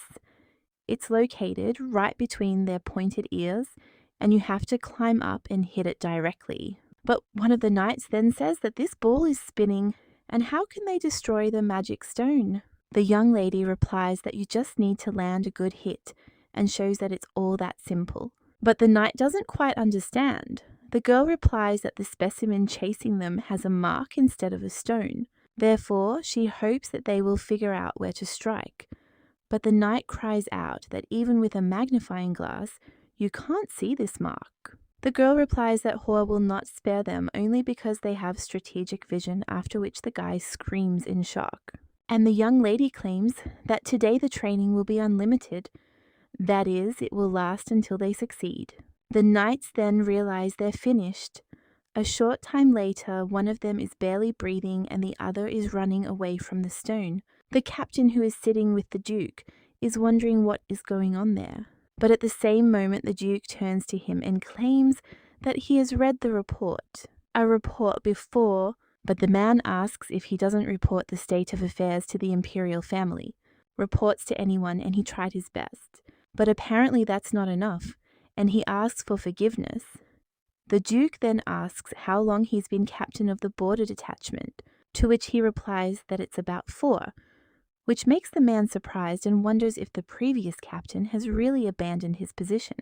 The guy then says that in fact a monster broke in there, and unfortunately an instant immersion into eternal sleep occurred. Since he was the deputy, the role of captain automatically passed to him, and there was a lot to do, so he was not able to write it all down in the report. The brunette then asks how often monsters get in there, but the guy just shakes his head and claims that before that incident, this had never happened. He has been there for a long time and knows the habits of monsters well, but only recently the monsters began to behave so aggressively. The Duke then says that he must have suffered a lot, but the captain replies that everything is fine. After all, the situation had improved at least a little, after which they both looked out the window, where a young lady shows how to defeat this monster, but the knights are not very enthusiastic after a long run. At this time, the Duke looks at the young lady and then thinks what would have happened if she were not with them. They might not have even reached the western border like Togo and some people in the imperial castle wish, but it is only thanks to rain that they are there. After which the Duke turns to the captain and states that he will order new equipment for the border guards. They should also begin repairing the building as soon as possible, as there's no telling when the monsters might attack again. The boy understands he must do everything in his power to help, and then he states that after lunch they will have a meeting regarding their budget. A little while later, they are already in the border zone conference room, and the main character asks why she was invited there, after which the man replies that she is their guide, so it wouldn't hurt for her to be aware of some details. The main character realizes that she doesn't like gatherings and remembers her past life. At this time, someone asks how much money they have set aside to buy equipment. The captain replies that they don't have a specific amount, and of course there is a small budget that comes from the imperial family, but all these savings go towards food and the restoration of the walls. The young lady then cries out, asking if they don't even pay them properly, and if they're truly brainless. The Duke claims that additional income can be obtained through sponsorship, and any organization can request it, so the duchy will agree to their request. Well, the young lady objects after this and says that okay, they will set up this sponsorship. Well, what will happen next? Even if they want to buy equipment, there is no market or retail outlets there. The girl wonders if he's really planning to travel 30 lands to buy equipment, and even though they decided to go anyway, carts carrying such things are sure to become targets for bandits. And to strengthen the wagon security, we'll have to hire more people, and that will also require a hefty investment. Even if the transport is successfully completed, given all the above circumstances, it will take at least a month. So they need not only money, but also a place to spend it and a place where they can both earn and spend at the same time. The brunette thinks for a moment and asks if the lady has any suggestions. The girl replies that of course, and then enthusiastically suggests opening a black market, but she is the only one who is so enthusiastic about it, and the Duke, shocked, asks what she is talking about. The knight commander then asks if she is serious, but the girl asks what happened to his reaction. After all, this is the most effective method, but the man is interested in how she came up with such an idea. The blonde replies that through the black market, they will be able to sell attributes, and in addition will receive all the necessary things, after which the man asks to be allowed to ask if she even knows that the black market is illegal. The young lady notes that of course she has been a hunter for several years now, and how could she not know this? But now they are not in a position where they can find fault with whether it is legal or not. And for example, the claws of Quarry, whom they put into eternal sleep last time, can be sold on the black market for 500 gold. The more money they have, the better their equipment. And although this market is illegal, it is an effective way to earn money and fight monsters as effectively as possible. The young lady also wonders if this will help convince the Duke, after which he claims that everything she says is quite reasonable, and since things are going as badly as they can be, and the way to solve them, it's better for them to try, because many human lives are at stake. However, the guy understands that if rumors spread that the Duke is doing illegal things, then his people in the capital will be in danger, and then his family too. After which he asserts that this option is still very risky, and suggests they think about it some more. The young lady then says that if they don't mind, she offers to open a black market in her name. The guy then asks what she's talking about, and the young lady asks if it shouldn't be like that, since an aristocrat would open a black market in his own name. The captain then asks the silly girl if she understands what this means, because if something goes wrong, she will have to take full responsibility. The young lady notes that she has done a lot of illegal things, so there is no point in being afraid now, but the man just screams, "Is she really bragging about this?" The Duke then says that this will put Rain in great danger and he would like to avoid everything. What could harm her? The young lady is surprised after this, and the young lady argues that then it's all the more necessary to open this market. After all, they have a choice between surviving on the border without proper equipment or surviving with a budget sufficient to afford everything they need. The girl asks which option he finds most acceptable, but the brunette merely asks why she's so desperate. Then he interrupts his conversation. And he says that it's good and they will also do as the lady says. But if something goes wrong, it's not like he'll help her get out of this. And it doesn't matter whether it was legal or not. He smiles at the main character afterward and says they've reached an agreement. And also tomorrow morning she will send a letter to one place, and in 2 or 3 days they will be able to open a black market. And then she, together with the goods and her favorite hatchet, will go to make a deal. One of the knights then asks why he would take an axe to the deal, and the girl says that it's a good question. And there are several people on the black market who are ready to put her into eternal sleep at any moment. This is a sort of side effect that has contributed to the stability of prices on the black market, after which the Duke claims that he will accompany her. The young lady insists he'll stand out, after which the guy says he'll put on a hood and try to keep it on. Rain thinks about it and realizes that such beauty can't be hidden under hoods, but he agrees anyway. The knight commander heads down the corridor a little while later and just sighs. He understands that this is an abnormal girl, full of surprises, and remembers how she once said that although the black market is illegal, but this is the best option they have.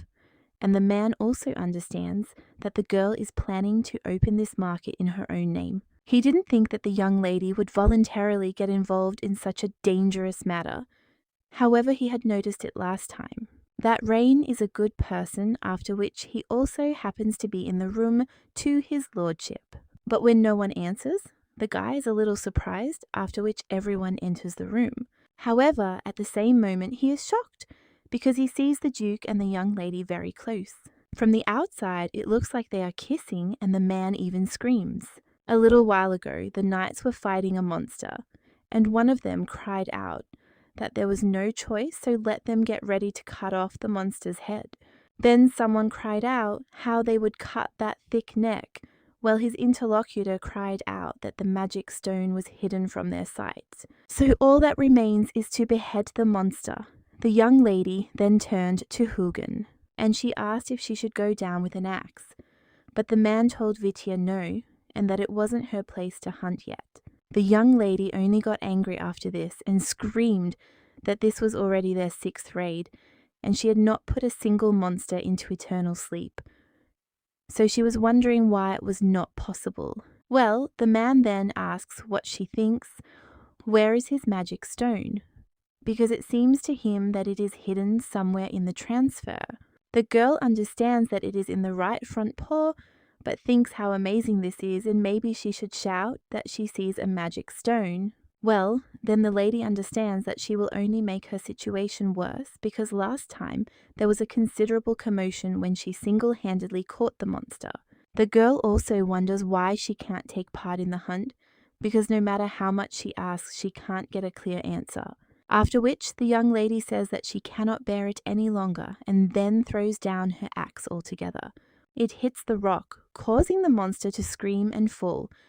The girl then says she was aiming for the Temesco, but it seems that luck smiled on her because she landed right on the magic stone. One of the knights then cries out that the hunt is not over yet and asks where she is, but the girl replies that they can manage perfectly well without her, so let them continue in the same spirit.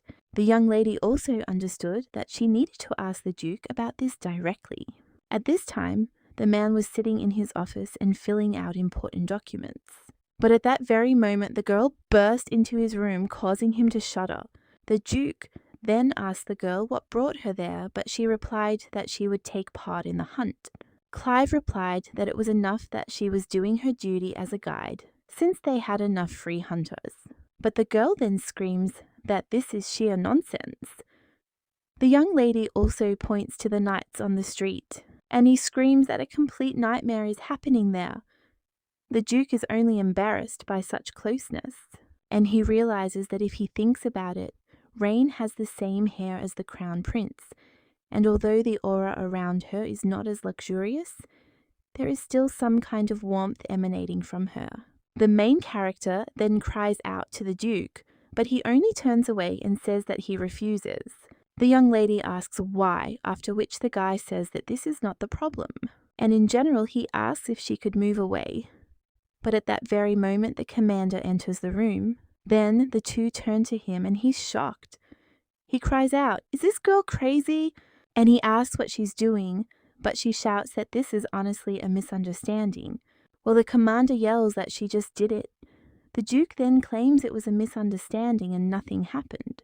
And the young lady then hits the table and screams that in any case she will take part in the hunt. But the Duke replies that no, and the young lady cries out, "Why else?" To which he replies that they have enough people, and they need to gain experience, and if she trains them properly, they will hunt with ease, and she is there in the role of a guide, so she should not participate in raids. Rain asks, since when did they become so law-abiding, and remembers that they recently decided to open a black market. The Duke then wants to say something else, but the young lady gets a little embarrassed, after which he turns around and says to hell with him. After all, she will not take part in the hunt, and generally says that it is unfair to use such a look against her. Well, in return, if someone is in danger, then she will interfere regardless of all their rules. After which the girl leaves and the Duke, left alone, sighs. Meanwhile, the captain says he's been wondering why the lady is behaving this way. After which she offers the Duke to let her take part in the hunt, because then the girl will become a good example for the other guys. The brunette says that there is a grain of truth in the guys' arguments, but the lady is their only guide. The man also recalls how she said she would take part in the hunt, and then suggested opening a black market, and the way she addressed him recently. That's why the guy is a little embarrassed, now thinks that it is only for this reason. At the same time, in the village where Rain lived, someone asks Wayne if he has heard the latest news. The guy with blue hair asks what he's talking about, and whether he's really talking about the black market, to which he replies that he has a truly animal-like intuition. But he replies that he doesn't want to hear another word about the black market, since he's more interested in me. The other guy then says he knows, since Wayne is a law-abiding hunter. Then the guy tells him to leave him alone. Well, his interlocutor asks if he isn't curious about Ella Rain, after which the young man with blue hair asks what is wrong with her, and the other guy claims that there are rumors about it, that the girl is opening a black market near the western border. The guy is simply surprised, after which he asks to tell him all the details, but his interlocutor asks why he would do this, because the desire to chat with the person who just drove him away completely evaporated.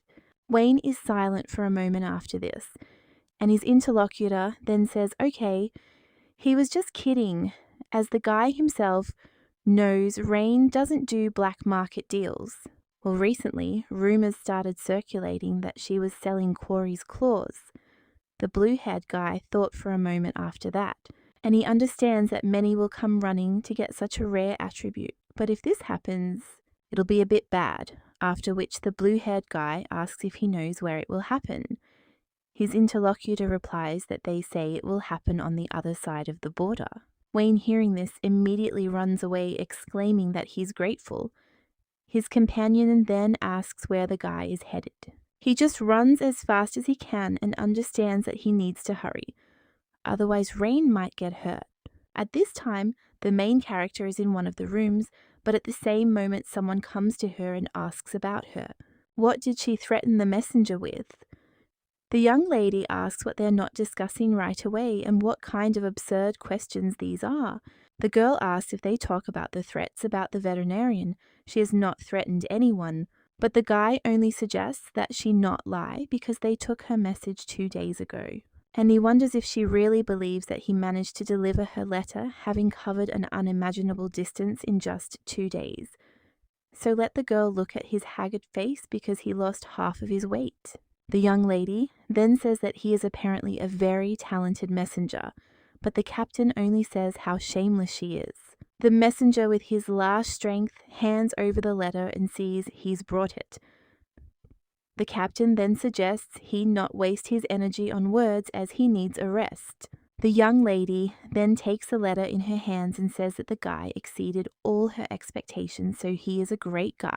Well, the captain of the knights once again asks if the lady has threatened him with anything, answers that she is not, and asks who they take her for. The blonde opens the letter and says that the letter did not come from a commoner, after which she claims it's from Frost Irving, a fairly well-known figure in certain circles. And she also had occasion to meet him. Anyway, I received a reply from him, and tomorrow night the black market will open its gates. River asks if the lady really managed to open this market with just one letter, and if Forrest Irving really helped. The girl replies that it wouldn't be difficult for him to open a black market, and he has a debt. The brunette wonders if this is connected to the price stabilization she mentioned earlier, and the young lady notes that it could be said that way. After which she says that, as if nothing had happened, let them be ready for tomorrow, they set out on their journey. When the young lady leaves, the Duke asks what attire he should wear to such a place. The commander then suggests that His Grace go there himself. Well, the man replies, no, and this time he'll go personally.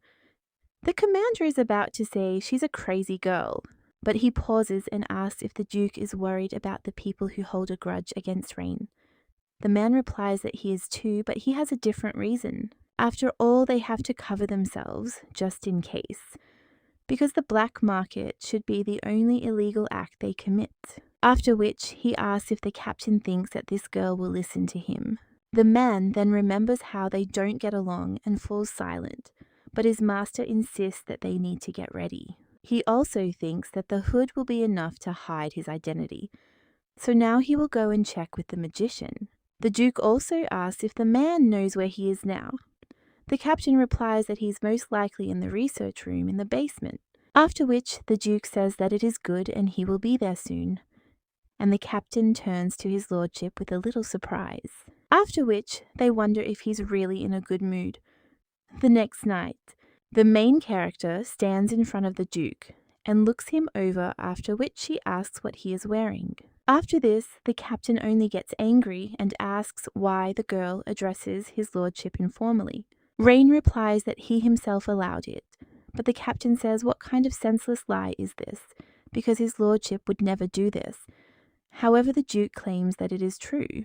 The man is shocked after this and tells the brunette that the girl would not address him as a duke in such a dubious place. Also realizes he likes it when a girl calls him informally. Meanwhile, the main character is wondering what to do, after which he tells the Duke to take off this ridiculous cloak with a hood. Otherwise, he will stand out even more. She also asks where he got it from, and the man replies that Max told him. He says that he always goes to the black market in a hood, but the girl replies that given his character, he would also appear at his own wedding in a black cloak with a hood. So it would be much better without him, but then the young lady picks up dirt from the floor, and he smears the guy's face with it, after which he claims that since he is a hunter, it won't be a bad idea to stamp dirt on his face. Surprised by this, and a little while later, the girl finishes her work. She also says the guy looks just like Cinderella. The young man is a little surprised by this, and Rain replies that since she anointed him in the mud, it turns out that she is his godmother. Although then she says no, and it's better to let him call her prince, after which the lady turns to the other knights and says that she thinks they are not ready. The girl also believes Edmund doesn't need to disguise himself. The man then asks if she'll hide her ligament, to which she responds by asking why she's hiding it. For she will not allow hunting to stain her garment, for she is above it. After which, the young lady takes the bags in her hands and says that we need to head forward towards adventure. Then they head to the black market. The Duke, seeing all this, is a little surprised. One of the knights claims that he cannot believe it. Not long ago it was deserted, but overnight everything was transformed. The man claims it's amazing, and the young lady says it looks like he didn't expect the scale to be so grand, to which he replies that there is such a thing. Well, then they also notice how other people look at the young lady, and the Duke asserts. What surprises them more is her fame, after which the young lady says that they may not even remember her. The girl also says that first they need to get everything they need, and the money they took with them will be used for the down payment. The man then asks if they should sell the paraphernalia first, but the girl replies that only greenhorns do that. After which she also tells them to follow her, because she will show them everything and also explain it to them. A little while later they enter one of the stalls, and the girl asks to give her 30 vests made of Italy skins. The man asks if she really needs 30 and she's charging a lot, so he asks who she's planning to sell it to. The girl then asks what's so upsetting to him and how much he's asking for it. The guy replies that he will give 30 pieces for 30 coins, but the young lady asks if he is joking. The man replies that he is gay on the cheap. He gives them away for next to nothing, and if she doesn't like it, then let her join and look elsewhere.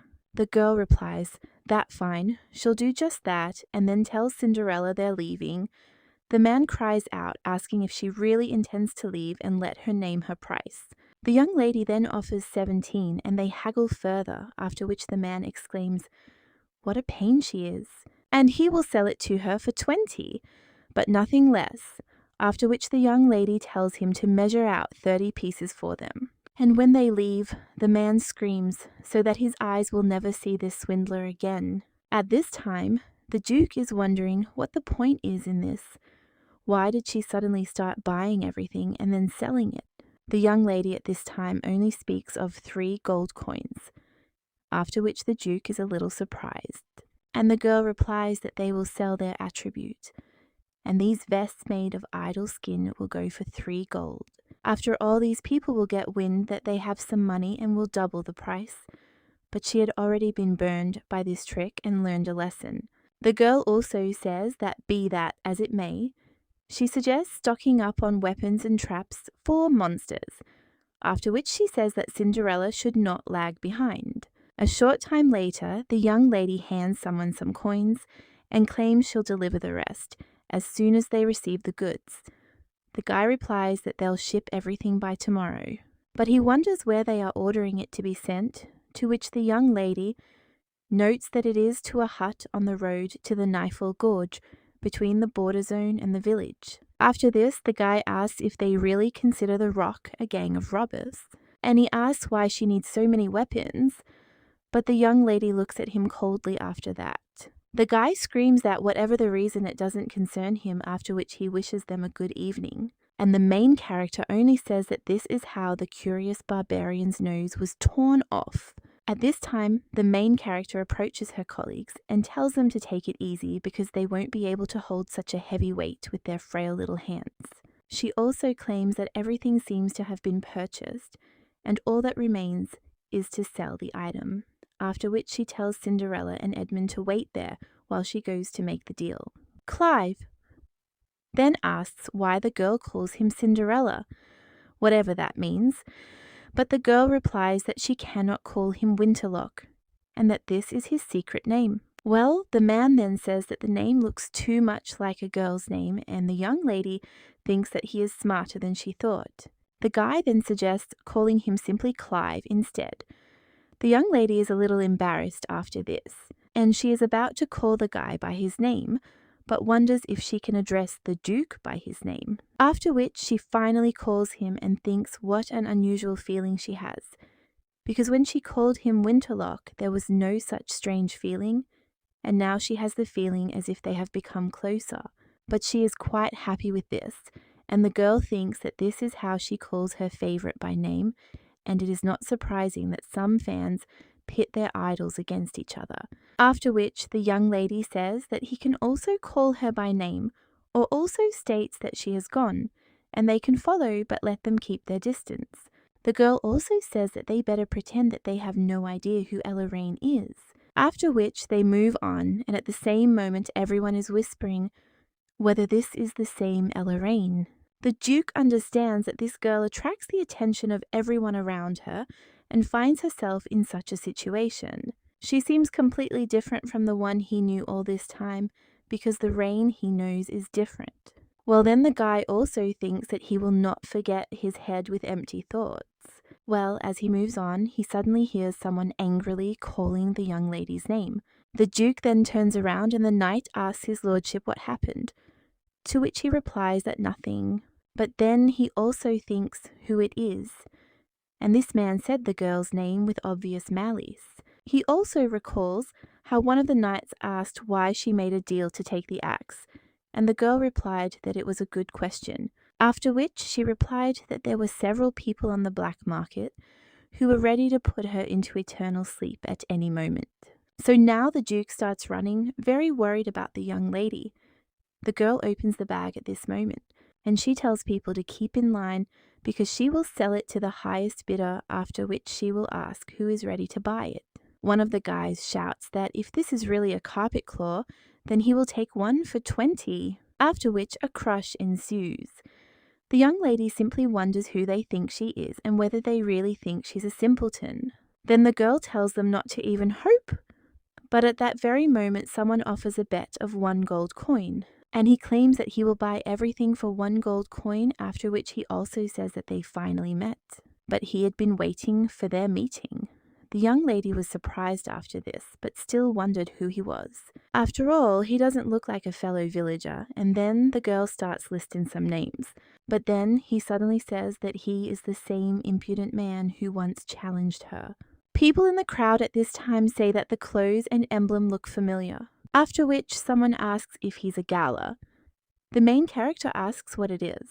She also understands that about 3 years ago, shortly after Rain's miraculous transfer to this mysterious world, the girl burst into one of the eateries and asked if they were the same notorious galas. After that, one of them asked what she was talking about, and the other told his brother, "This is the same Ella Rain everyone's been gossiping about." The girl asked if they'd really decided to plunge into eternal sleep and instead rob honest people like dastardly bandits. She then claims that in this rotten society, the only place for a fair price is the black market, but who are they to set prices as they please? One of them then asked what this crazy woman was talking about, after which the young lady said that she had been stupid. After all, words are of little use with this rabble, so we will have to teach them some sense. She also wonders if there's anyone among them who understands the invisible hand.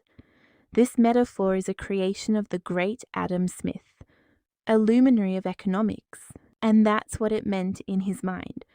However, for Rain, it wasn't just a figure of speech, because her hand truly was invisible, as if it had vanished into thin air.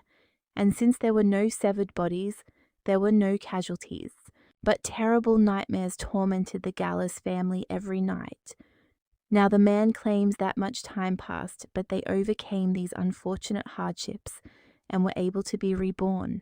Well, after this, the main character only tells him to stop his empty talk, but let him admit that after that skirmish order reigned on the black market, and they decided not to show up there, so she didn't break the agreement. The girl also says that it was a long time ago, so he should forget and stop trashing her name for no reason, because soon he will make a hole in it. The guy with purple hair then tells the girl to shut up and go there to dig up the carpets, because if she does so, he will generously turn a blind eye to her former tyranny against them. And of course, if it's the real thing, not a pathetic fake. At that very moment, someone jumps on the young lady from behind. After which, the guy claims that her last hour has come, because if she hadn't shown up there as he asked, then everything would have been fine with her. But at that very moment, the guy is shocked because the girl is already standing on the man who attacked her. She also says that she thinks the guy forgot that she came to sell Quarry's claws, and he thinks that he will get at least 30 gold pieces for them, because it would be a shame to waste them for a measly coin. After this, the guy only gets angry and then runs away and screams for the girl to fall into eternal sleep. The main character starts fighting with him and says that all he's good at is talking, after which she wonders where that evil day that threatened to plunge her into eternal sleep went. But after this, the guy only screams for her to finally fall into eternal sleep, after which several more people attack the girl. But at that very moment, someone repels their attack and asks how these dishonest creatures are not ashamed. And did they really decide to attack a defenseless girl in a crowd? The young lady asks if that's Clive, and the other guy screams, "Where did he come from?" And judging by his lush clothes, he is from a wealthy family. So the guy is wondering if his knightly spirit has awakened, but he will regret his insolence. After which, someone screams out so that he doesn't beg for mercy when they deal with him. At this time, Wayne is also walking through the market. He sees a crowd of people and wonders if he's too late to help. Well, when the guy approaches there, he is a little surprised because he sees a guy with purple hair trying to hit a lady. But that trick evades and says that his blow is good, but something is still missing. After this, the guy only says what a scoundrel she is, but the young lady speaks. It's a strange feeling to fight people after so many battles with monsters, which makes her opponent even more angry. The guy then asks how long they've been messing around like this, and someone else says that she has inhuman strength, so why doesn't she knock him out with one blow? Wayne at this time says that the lady knows how to surprise him and she is an incredible girl. After which, the guy suddenly hears someone scream and turns around, and then they see a person lying down. Next to which stands a brunette, after which the guy thinks, what kind of person is this, because he looks familiar. He wonders who it was, but the main character immediately ends this useless fight. And she also tells this unfortunate person to go to sleep, after which she looks at all these lying people, and he says that they had a good time, after which he suggests continuing their interesting trade. A little while later, the girl is already looking at a whole fur coat of money, after which she says that they will see each other again. Then someone asks if she will come, and the young lady replies that of course, and asks if he really thought that she would stop there, since she would smoke up some more monster attributes and return there. After which someone asks if she is really saying that there will be more attributes, and where is she anyway, and forward. But another turns to him and tells the guy to think before asking. The girl claims that she will hunt in the canyons near nightfall because the canyon has no owner. So if anyone else wants to hunt, they can go. It doesn't matter to her, and she even thinks it would be more profitable for her if they came. Then someone asks if they can hunt too, but someone else asks what kind of profit she's talking about. The young lady then replies that by drinking human red liquid, the monsters will become larger, after which people get scared. When the main character moves on, she says that it seems like the gentleman standing next to her even started crying. Wayne asks, what about Angelique? Because she sobbing said that this crazy woman will not fall into eternal sleep even in this canyon. He also asks if the girl saw those crimson faces, to which you respond that she doesn't care. After which the guy says that she's still just as heartless. The young lady claims that only idiots would cry over such things, but Wayne claims that thanks to her words, no one would even think of going into the canyon. He also claims that he heard that there are not enough people at the border, to which the girl replies that may be so, but she does not need the help of such idiots. In general, it would be a blessing if they didn't immediately start screaming to be saved, because if they're such weaklings, they wouldn't last even a couple of minutes in this canyon. After which, the young lady also wonders why the guy is there. Because if you tell anyone that Mariah Wayne is on the black market, no one will believe it. The guy replies that it's a weird question. And Ella, after all, is opening a black market, so how could he miss that? Most people would freak out once they found out. Well, after that, the guy says that apparently he didn't have to come after, which he asks who that man is. The girl asks who he is talking about, after which Wayne suggests that she not pretend not to know Bhutan, because he is the one who beat up Gallus's gang. The girl replies that she has no idea, but Wayne says that she is lying because he is sure as he saw them exchanging glances. Rain tells the guy not to talk nonsense and asks how long he plans to follow her because she has to return to the border detachment, so he should also leave quickly. But the guy tells her to be quieter because someone is following them, and the main character wonders if it could be one of the Gallas or someone else. But at that very moment, the guy who is following them shouts out Rain's name. He asks where she is going, since the border detachment is in the other direction, after which the young lady just clicks her tongue. And then they claim that they just had to pretend they didn't notice anything. So how else could she get rid of this idiot who doesn't take a hint?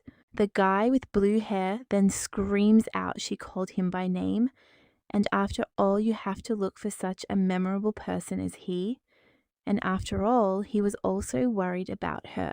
After which, the young man also addresses the commander and says this is their first meeting. He also claims to be Rain's colleague and a monster hunter. The commander of the border guards also introduces himself and then claims that he is the captain of the border detachment. The young man is then only surprised and asks if Rain herself hadn't opened the black market. The main character says that she and this commander simply followed her, after which she turns to her friend and asks why he doesn't stop acting like an idiot and run off into the fog. She also accompanies him and says that it is already late and she will write to him about the rest. At that moment, the Duke approaches the young lady and addresses her. The blue-haired boy cries out that it was indeed that man. But he knew they knew each other. The main character only sighs and turns to Clive. The young man with blue hair approaches him and asks if that is really his name, and he also asks if the guy is from the border detachment, to which he replies that he is not. But then the young man takes a closer look and realizes that it is the Duke, after which he falls silent. But a second later he cries out, "Is that Duke Clive Winterlock?" The man replies that it is true. The guy with blue hair at this time says that Rain just called him Clive, to which he replies that that is true. Wayne at this time repeats in his thoughts that the girl is abnormal and he knew it, but to address the nobility like that is already too much. The Duke at this time realizes that they sold the monster's attributes and bought good equipment, so thanks to this their budget increased. But he still thinks why he has such a bad feeling, after which he also thinks about his sister. At this moment, the girl wakes up and jumps out of bed. At that very moment, someone addresses their mistress. It turns out to be the nanny, and she claims that the lady seems to have had a nightmare, to which she replies that she had a bad dream about her brother falling into eternal sleep. After this, the woman takes the girl by the hands and tells her not to worry because it was just a dream. Well, the brunette asks, what if this thing is a dream? After which the nanny replies that it is just a dream and just next time. Let the lady slap the gentleman and then wake up, drink a glass of water and go to bed again. But then the woman sees a terrifying book on the shelf about the meaning of dreams. The woman immediately takes the book and claims that she will tell the owner of the book about this. After which he leaves altogether. And then the young lady hears the nanny in the hallway screaming, "Where did the mistress get that damn book?" The man then cries out, "Did the lady really have this book?" and then apologizes. At this time, the lady with black hair realizes that she herself asked for this book. But at that very moment, something appears behind the young lady. The next day, Wayne is sitting in the border guard camp. He introduces himself, after which the commander, the knights, and the Duke claim that he has seen him somewhere before. Then the man also says that the guy is the second hunter to stand out during the inspection after the crazy one. After which he says that he blurted out, and he also apologizes and says that he meant abnormal, or rather, the blue-haired finger continues at this time and asks if he is talking about Rain. The man then asks if the man they've just met is a reasonable person and if they should have chosen him. He then asks why the guy is there. The young man replies that he'd heard rumors that Rain was opening a black market, so he was worried. Wayne says that as he expected upon arrival, he witnessed Rain enthusiastically harassing Gallus. The man says everything is business as usual, after which his interlocutor replies that she will not answer, neither did she. She created a mess. The knight commander wonders who else could have done this besides the abnormal one. And the guy with blue hair claims the man was covered in soot, so he didn't understand. The man then says it's the Duke, and the guy says he thought it was a joke when Rain called him by his name. But the knight captain cries out, asking if she really called him by his given name and not Winterlock. The young man replies that yes, she's wondering if she's even called him by his last name before, after which silence falls between them. A short time later, the boy finds himself in the Duke's office. He asks if Wayne wants to stay with them, to which the guy replies that yes, and if possible he'd like to accompany them, but the brunette replies that he's afraid he doesn't understand the guy, and then asks why he's volunteering for this dangerous mission. The blue-haired youth replies that this is a chance to help the party and the Duke, as well as gain experience from respected knights. But the dark-haired man replies that this is a lie, after which the guy gives in and replies that yes, he lied because he's just worried about Rain, and he's afraid it won't just be the galas. The Duke then asks what the guy is talking about, and he asks if he thinks that the girl managed to annoy only the galas. After all, they are only the beginning, and if all these people gather together for the next auction at the market, they will not get off so easily, and the Imperial Guard may even have to be brought in. The man replies that it's a difficult situation, although Wayne then asks who's afraid of these simpletons anyway, but then he immediately shuts his mouth. The Duke tells the boy not to worry, because as long as he doesn't openly criticize the Crown Prince like some do, everything is fine.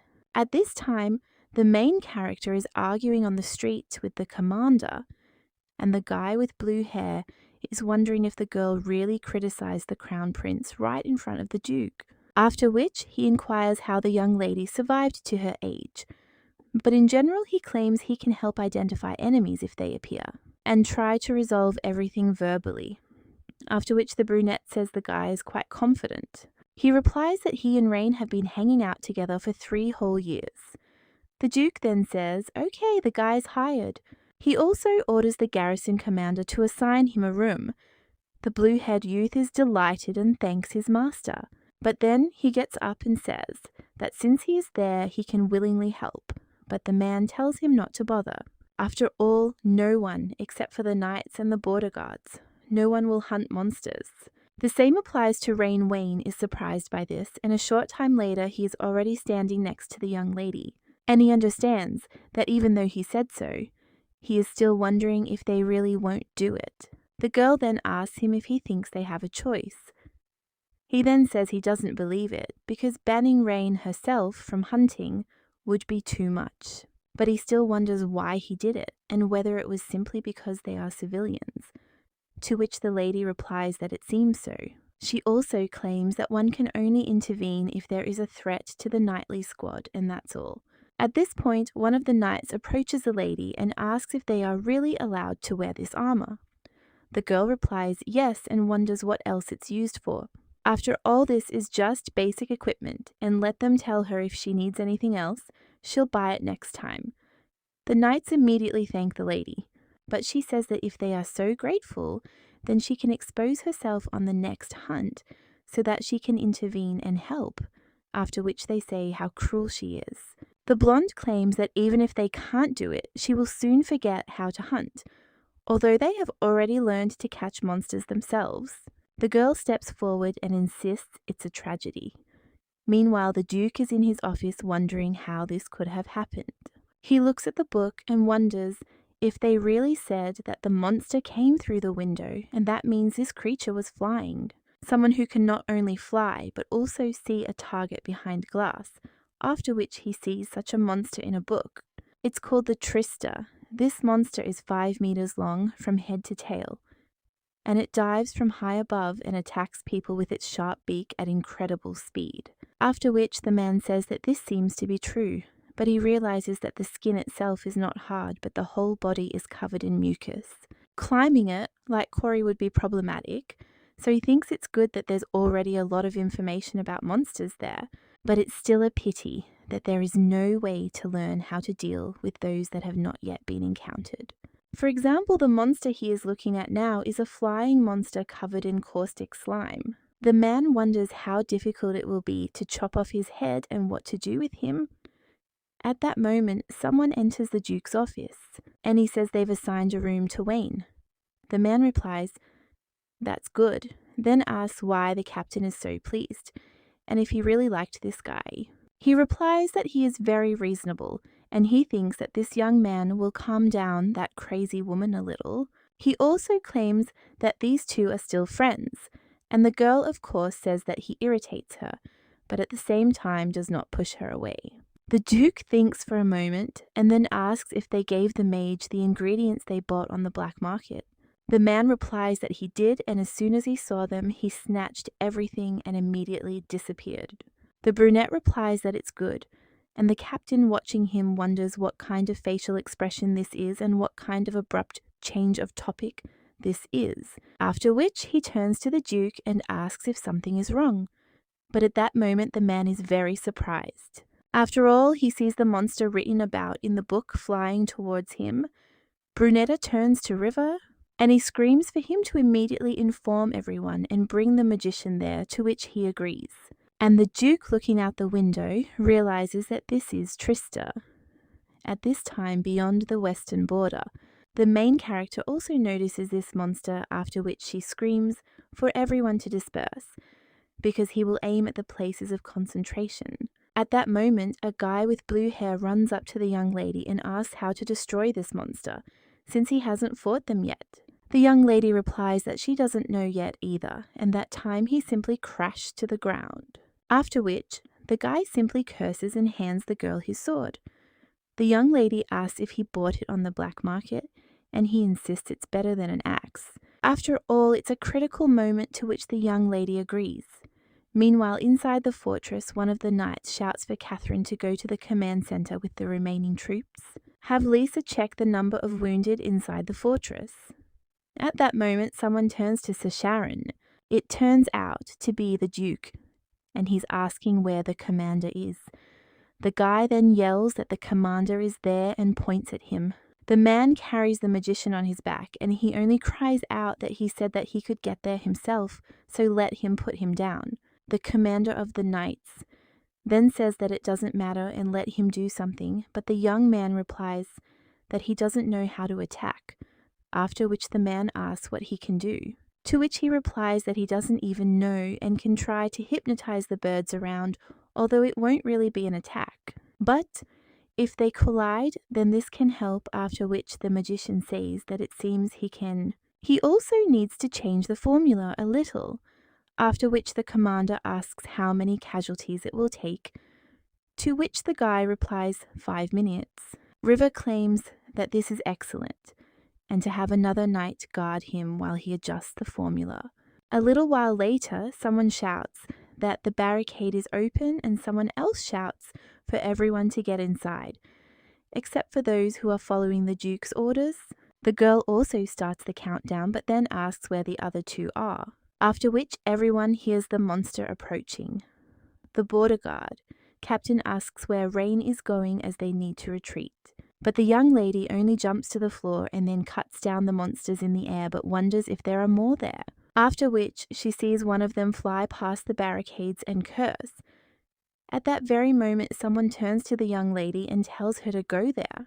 The girl does so, after which she climbs up the stairs and wonders if these are the Tristas. At this time, the border guard commander points to 2 monsters, and the main character looks at this in shock. The girl also turns around and looks for the Duke, but he only screams for everyone to take cover and stop the attack. At this point, the young lady with shaking hands understands that it is dangerous to continue the battle because there are already so many casualties in such a short period of time. Clive ordered everyone to retreat and take refuge in the fortress, but at that very moment the border guard commander cried out to Ella, and he asks if this is the same monster as last time, after which he wonders if the monster that attacked then was Trista. The young lady replies that yes, these monsters are driving everyone into the building, but that doesn't save you from them, because if you take cover, it's only easier for them. The guy then says that yes, even if everyone crams into the shelter, they will be able to fight back, after which the young lady understands that in open areas, the knight is a target, and inside a building there is no way to hide from this monster. Well, if it turns out that the Duke is doomed, then the girl thinks that it no longer matters. How the ending of the novel changes, and even her fantastic feeling does not play a role. After all, Clive Winterlock is more than just a character for her, after which the lady understands that she needs to do something. She also thinks that since it is a flying monster, it will be helpless on the ground and there is only one way out. After which the main character claims that she is going down and also tells the commander to help the wounded. After all, she'll deal with this monster. The guy tells her to wait and asks how the lady will do it, but she only coldly says that she will not accept any objections. A short time later, the commander approaches the Duke, and he screams in shock, asking where is Rain? She should be with him. The guy replies that the girl went to the barricade and said she had a plan, after which he also says here she is. The Duke meanwhile wonders what her plan is, after which the main character just screams for this red waffle to fly at her. The monster does so, and the Duke wonders if this is really her plan. While the monster flies toward the young lady, she tries to discern where he has the magic stone. The girl understands that they haven't been able to find him yet, but she has to come up with something because her baby is in danger. After which, the main character finally sees this magic stone, but wonders if it is really that deep. Now she understands why they couldn't find him, but at this time, the Duke turns to the young lady and screams that it's dangerous. However, when the monster attacks the young lady, she immediately dodges. The man cries out that now is not the time to count crows, so she should come down quickly. The young lady doesn't listen to him, so he heads toward her himself. Meanwhile, the girl dodges the monster's blow once again, after which he catches the right moment and swings his sword and also wounds the monster. But when it continues to fly, the girl wonders if she really missed, but still understands that at least she was able to stay on it. So all that's left is to somehow break the stone. Well, she's still wondering what that burning smell is. At this time, the Duke screams for the girl to come down because she won't last long. He also shouts that these monsters are covered in caustic acid. So let her hold on to the monster's head because there is less of this acid there. At this time, the main character looks at her shoes and asks if they are melting. The young lady realizes she can't descend so easily from such a height, but then she realizes she needs to pull herself together. After which, the girl takes out her axe and hits the monster with it, causing it to fall. The young lady grabs the sword and then screams at the monster that they will still see who will win.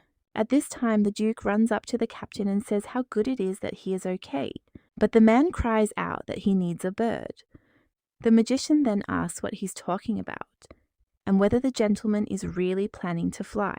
But the man just shakes the guy and tells him to do it faster.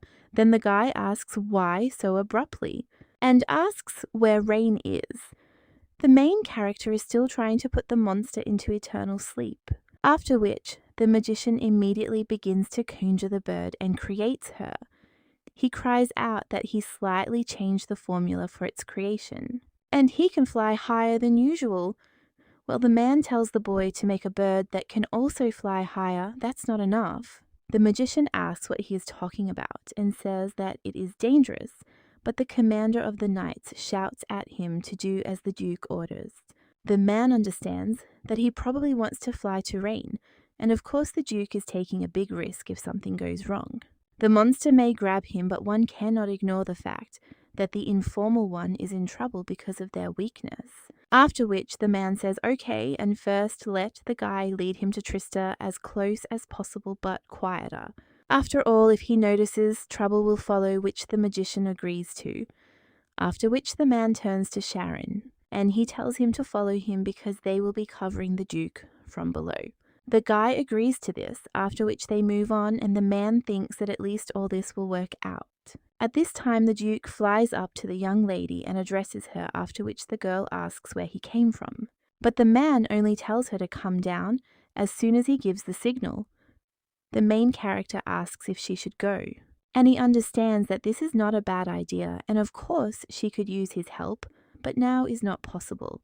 After which, the girl screams that now is not the time to destroy the stone of this monster. The brunette is surprised by this and screams for her to drop it because her shoes are almost melted.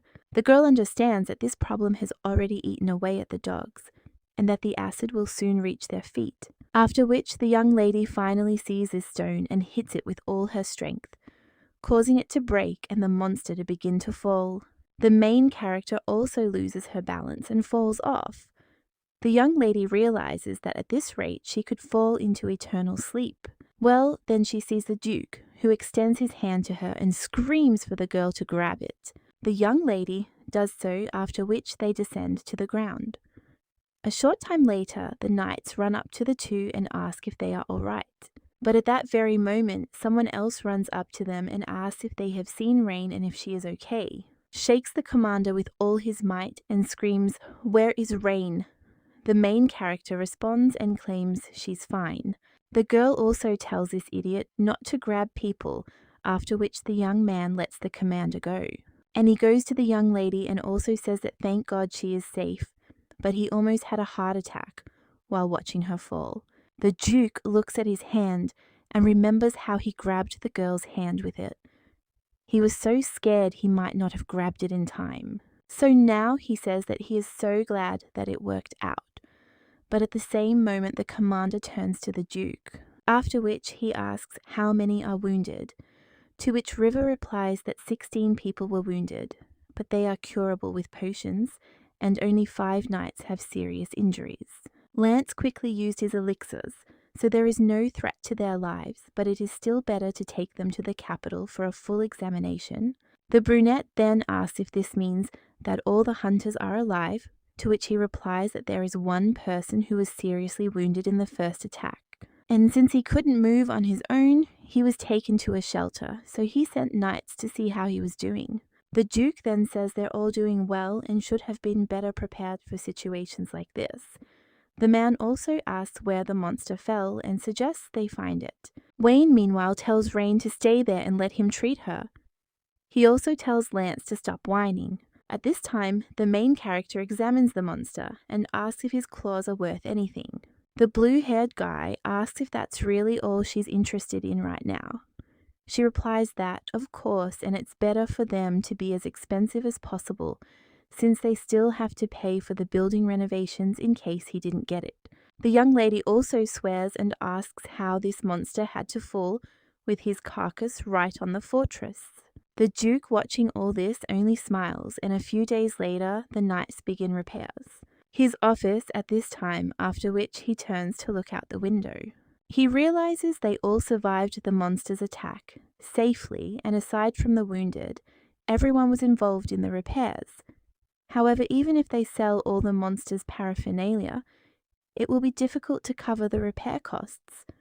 The man also writes down in his book how to defeat this monster. He also recalls telling the lady to come down when he gave the signal, but the girl replied that his stone needed to be destroyed. Now, the man thinks that she couldn't have known in advance, but if his guess is correct, then filling out their directory will only become easier because the problem is how to tell Rain about it.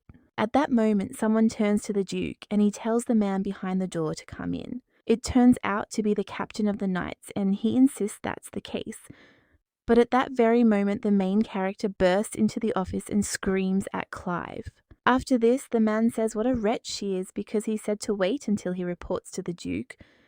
But the young lady screams, "How long can she wait?" The man replies that, as much as is required from the Duke, he only suggests that they calm down. He also asks what Rain wanted to say, after which she only smirks, and he claims the time has come to fulfill that promise. The man asks what promise, but the young lady immediately cries out for him not to pretend he's forgotten. After all, he said that if the knights got injured, then she would be able to hunt monsters, and right now they had a lot of wounded people. The walls were suffering and there wasn't much money for them, so it was time for her to go hunting. The Duke then turns to the commander and tells him to check if the mage is still there and not with Trista Leon, and if so, let him drink it in the lab. The man then asks if the gentleman is really sending him away now, and he realizes that this is indeed the case, after which the commander is shocked. He leaves dejected and realizes that the Duke seems to be starting to resemble Rain. At this time, the girl wonders why Clive sent him away and whether something is wrong. After which, the guy states that he wants to ask her a question and asks the young lady what it is. The Duke asks if she accidentally sees the monster's magic stones. The young lady is a little surprised by this and then asks what he is talking about. Soon after Rain woke up in her new body, she began fighting monsters. When the blue-haired guy hit one of them, the young lady screamed out what he was doing, after which she told him to hit him on the head because the stone was there. But the young man only asked what she was talking about. The main character then screamed again that there was a stone there, after which she said that the guy should not say anything, that this stone should not be touched because of its value. To which he replied that that was not the issue, and asked where the girl had seen him. After that, Rain began hiding her sight of the magical stones. It was instinctive self-defense. And a justified distrust? Well, most likely she wanted to preserve her power to influence the original. The girl understands that if she tells, they will start to dig into her, and it would be bad to change the established reality of the novel, The End of the Abyss. Rain didn't want to become a hero or sacrifice herself for science, which is why she chose to hide her abilities until recently. The Duke asked the young lady if she could see the monster's magic stones, and she understood that it was no longer possible to hide it. She still wonders why he thinks she sees stones. The man replies that usually when you see a monster for the first time, you move it into its head, since that's the only way to put it into eternal sleep. Unless you accidentally break the stone, and only then do you dismantle the monster and look for where the stone is hidden.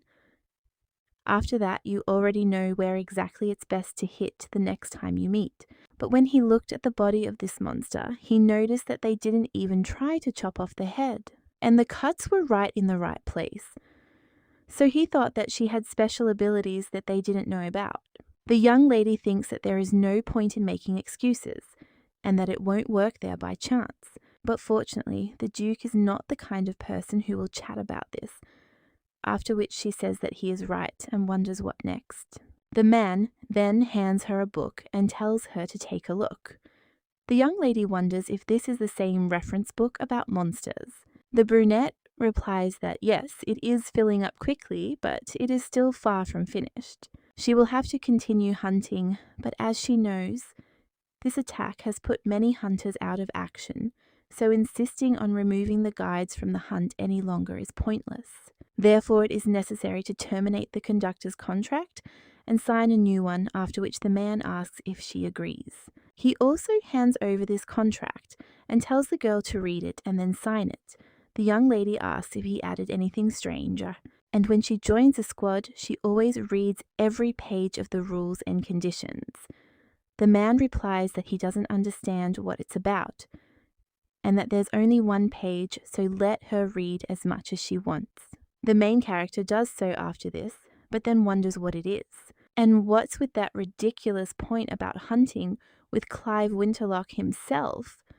Well, the man's just wondering what's wrong. After which the young lady replies that firstly, she can hunt alone, and secondly, he is safer there than with her.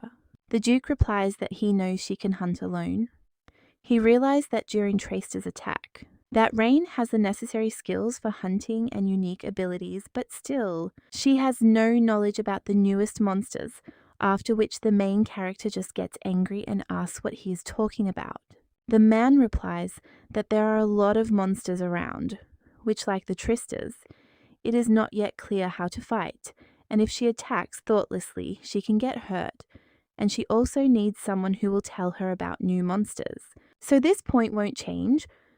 The young lady thinks she understands, but she's still afraid to take him with her, because he will potentially fall into eternal sleep. But now the girl is thinking how to explain this. At this time, the man says that if she doesn't want to, then there is one option, after which the main character asks which one. And the guy puts a pile of papers on the table and claims that these are records of all known abilities of monsters. Everything is described there except for the fighting methods, and if she learns all of this, he's ready to waive that point. The young lady then just sighs and asks where to sign, and also understands that she is definitely in trouble. The emperor at this time is in his palace and claims that this cannot be, since the Duke remained alive. He also asks if this is possible, and if he hasn't started hunting monsters yet, to which his interlocutor replies that he has, and the blonde says that he definitely won't shirk with such a stubborn character. His interlocutor then asks if it is possible that the order protects him, to which His Highness replies that it is likely, but he still does not think that they are so strong. And he's clearly being assisted by someone very powerful. His Highness's interlocutor asks if he has any clues, to which he replies that he has too much. After all, the entire empire is teeming with old rats. They pretend to be loyal to the imperial family, but who knows when they might decide to stab him in the back and drag that old man out of the grave. Or he might decide to spout nonsense like the Marquis of Lennon. His Majesty's interlocutors ask if he's really talking about a new generation. And the blonde just claims that it's not funny to spread all these rumours in front of the last of the Asalanu's family. Well, it turns out that the rumours have died down a bit. After this, the guy takes a red stone out of the box and says that we should visit the western border. He hands this stone to his interlocutor and tells him to go and find out who is putting a spoke in their wheel. The man in the cloak claims that if it is a wizard, he will surely notice him because the waves of the magic stone are hard to hide. But the emperor replies that it doesn't matter because he will plunge into eternal sleep anyway, as soon as he finds out everything. At this time, someone asks the lady if he can come in, after which the girl tells him to come in. And when a man does this, the young lady wonders if a letter has arrived from her brother. After this, the butler simply shakes his head and replies that no, after which he apologizes. The young lady says he has nothing to apologize for, but then she is silent for a moment. The man asks if he should call a doctor and maybe he should examine the lady again, but he replies that there is no need and that she is fine, and that she was just nervous because of that psycho. The man then wants to object, but the young lady immediately turns to him, and he claims that she said she was fine because it was all nerves. And because of the workload, the girl also asks how her brother managed to do it all, then tells him not to worry because she'll rest and everything will be fine so he can go. He agrees and leaves the room. Meanwhile, the young lady opens the chest of letters, and she understands that she took out and read her brother's letter every time she was worried, and it became worn out, but she really felt better about it. Although she received the title of Deputy Duke, it is difficult for her because she cannot compare with Clive. In this letter, the guy addressed his dear little sister and asked if everything was okay with her, since she was probably all in work because of him. He also warned the girl not to overdo it. Meanwhile, the main character is fighting the monster, commenting on how shameless he is and wondering if he even has a cooldown. The Duke asks what the hell he's doing and where he's going, but the young lady just tells him to forget about it. They brought him there, and no one would ever buy such a game. The Duke then asks this question and then realizes he hasn't understood anything. In a letter to his sister, he wrote that he had recently arrived at the western border, and before that they had hired a guide named Rain from the nearest hunting village. At this time, the main character dodges the fire and then curses at the monster. The Duke at this time turns to the young lady and says that Jigglestar has a short neck so that he cannot water above his head. Better to take a higher ground like a tree. The young lady cries out, wondering if he's just now telling her this. And she wouldn't dodge, then she'd just jump over it. But the guy replies that it's impossible because it's impossible to jump over that monster. The young lady at that moment runs towards the monster and then jumps up. The Duke is very worried about her, but the young lady only lands on the monster and then says that the stone is at the tip of its tail. Although Rain often does something out of the ordinary, thanks to her hunting and training go smoothly. The young lady then says that this stone is exactly in the center of the peak at the tip of the creature's tail, so let the finger shoot quickly before this creature sets it on fire. The Duke then fired and the monster fell. In a letter to his sister, he also wrote that the garrison was in dire straits due to a lack of funds, but fortunately they had managed to sell the monster's paraphernalia to at least supplement their budget and equipment. But to be honest, this is also thanks to Rain, and he's very grateful to her. He also thinks about it often. how lucky they were to have hired her as their guide. The young lady says they've earned a whopping 280 gold pieces. The guy then asks if this is the only reason she was soaring so high. And she replies that of course they caught a monster that had been hiding for several days, and they also got an attribute in the form of scales. And she likes scales more than teeth or claws, because she always builds expensively, and that's perfect for the black market. The guy then says they found the money for the repairs and how he promised to keep all the proceeds from his sale and not split them. After this, the main character says that then she will do everything down to the last scale, after which the Duke smiles. He also approaches the young lady and wants to help, but she just asks where he put his hand since this monster is still hot. However, Gerda says that she does the same thing. The young lady replies that she is a pro at this and he had better take care of his puny little hand. After which he says that is let him not climb in any case, but the man only continues to take apart the scales.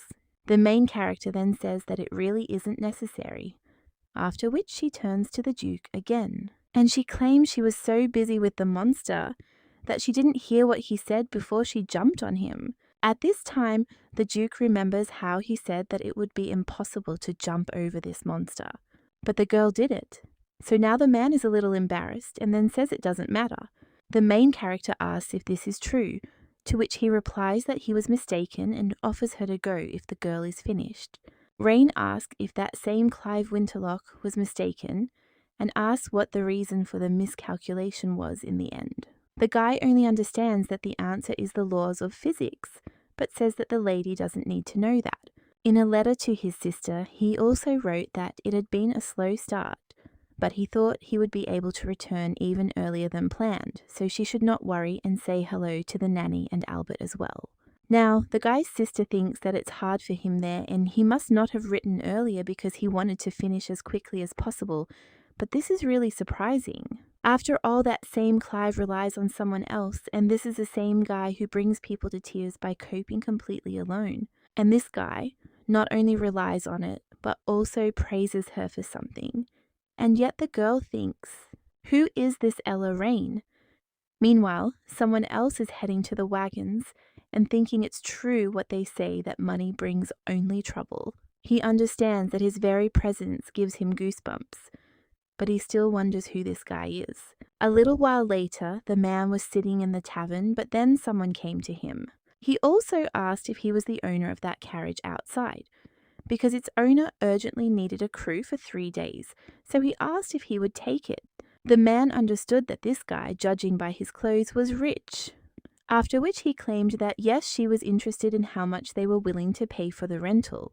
The man replied that he would give 50 gold coins in 3 days, after which the man was surprised and realized that this was even more than he earns in a month, and did not understand where such a large amount of money came from.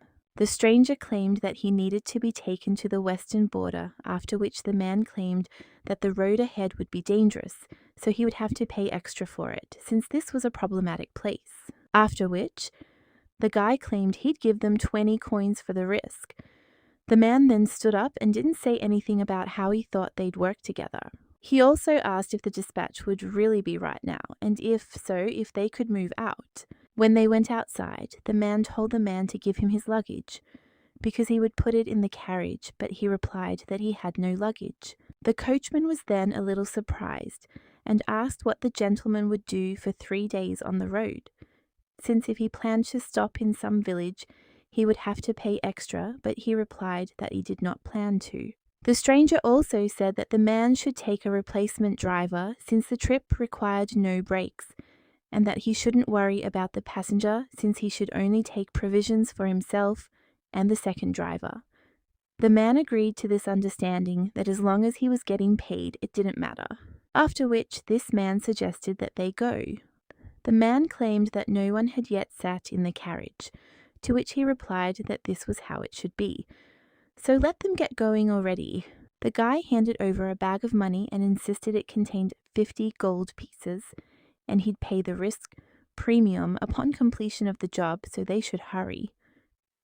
I wanted to object to the coachman after that, but the man replied that he understood and would find someone else. After this, the man said no and that he was going, but now he understands that he should have refused back then because he sensed something was wrong and could turn back right now. But then he realizes that he needs to get it together because it's a whole 70 gold coins and he'll just find the shortest route for them. A little while later, the main character goes with the Duke and says that they also did a good job today. At this time, the wizard also addresses them and the young lady says that he is really shining, after which she wonders if something good has happened.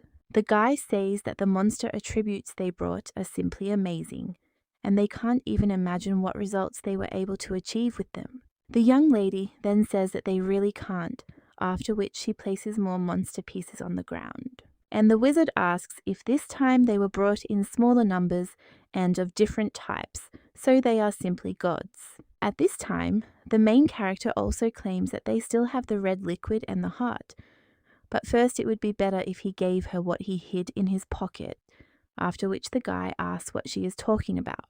The main character replies that she's talking about the fangs he just stole, or maybe he forgot what they agreed on. He only gets the hearts and the red liquid, while the hunters get the horns and claws. The guy then simply says that it's a very important item. They contain a hallucinogenic poison. After this, the main character is going to bargain with the guy, and they reach 80 gold. At which point the guy says what a cheapskate she is. The young lady thanks him for the compliment, but tells him to return his fangs quickly, as this is his last warning. The guy then looks at the Duke and he sighs and tells him to take one, after which the magician says that the Duke is the best. After this, the main character only gets angry and screams, "Is he really doing this again?" When the man leaves, the young lady turns to the Duke and claims they've already discussed this. But the man replies it's just one click. But the young lady then screams that if only one had done this kind of thing 5 times already, after which she also tells the Duke to listen, because if this happens again. But when the girl looks at the guy's face, she starts to stutter and thinks that using her face is against the rules. At that very moment, someone cries out to the Duke and tells him to move away from her because just the sight of her ruins his vision. He also cries out that he's already warned her not to mess with the Duke. And besides, it's not enough that they're just the two of them hunting monsters in a dangerous environment. The main character then asks why he's yelling like that, and if he's jealous, then let him say so. The main character then tells the man to take a photo of him and the Duke will be with him, but he only asks what take a photo means. The brunette at this time tells them both to stop and then turns to the captain and also states that it is necessary to tell Sir Haugen to edit the directory. At this point, the man asks if this really needs to be done now, and the Duke does not seem to send him away in this way.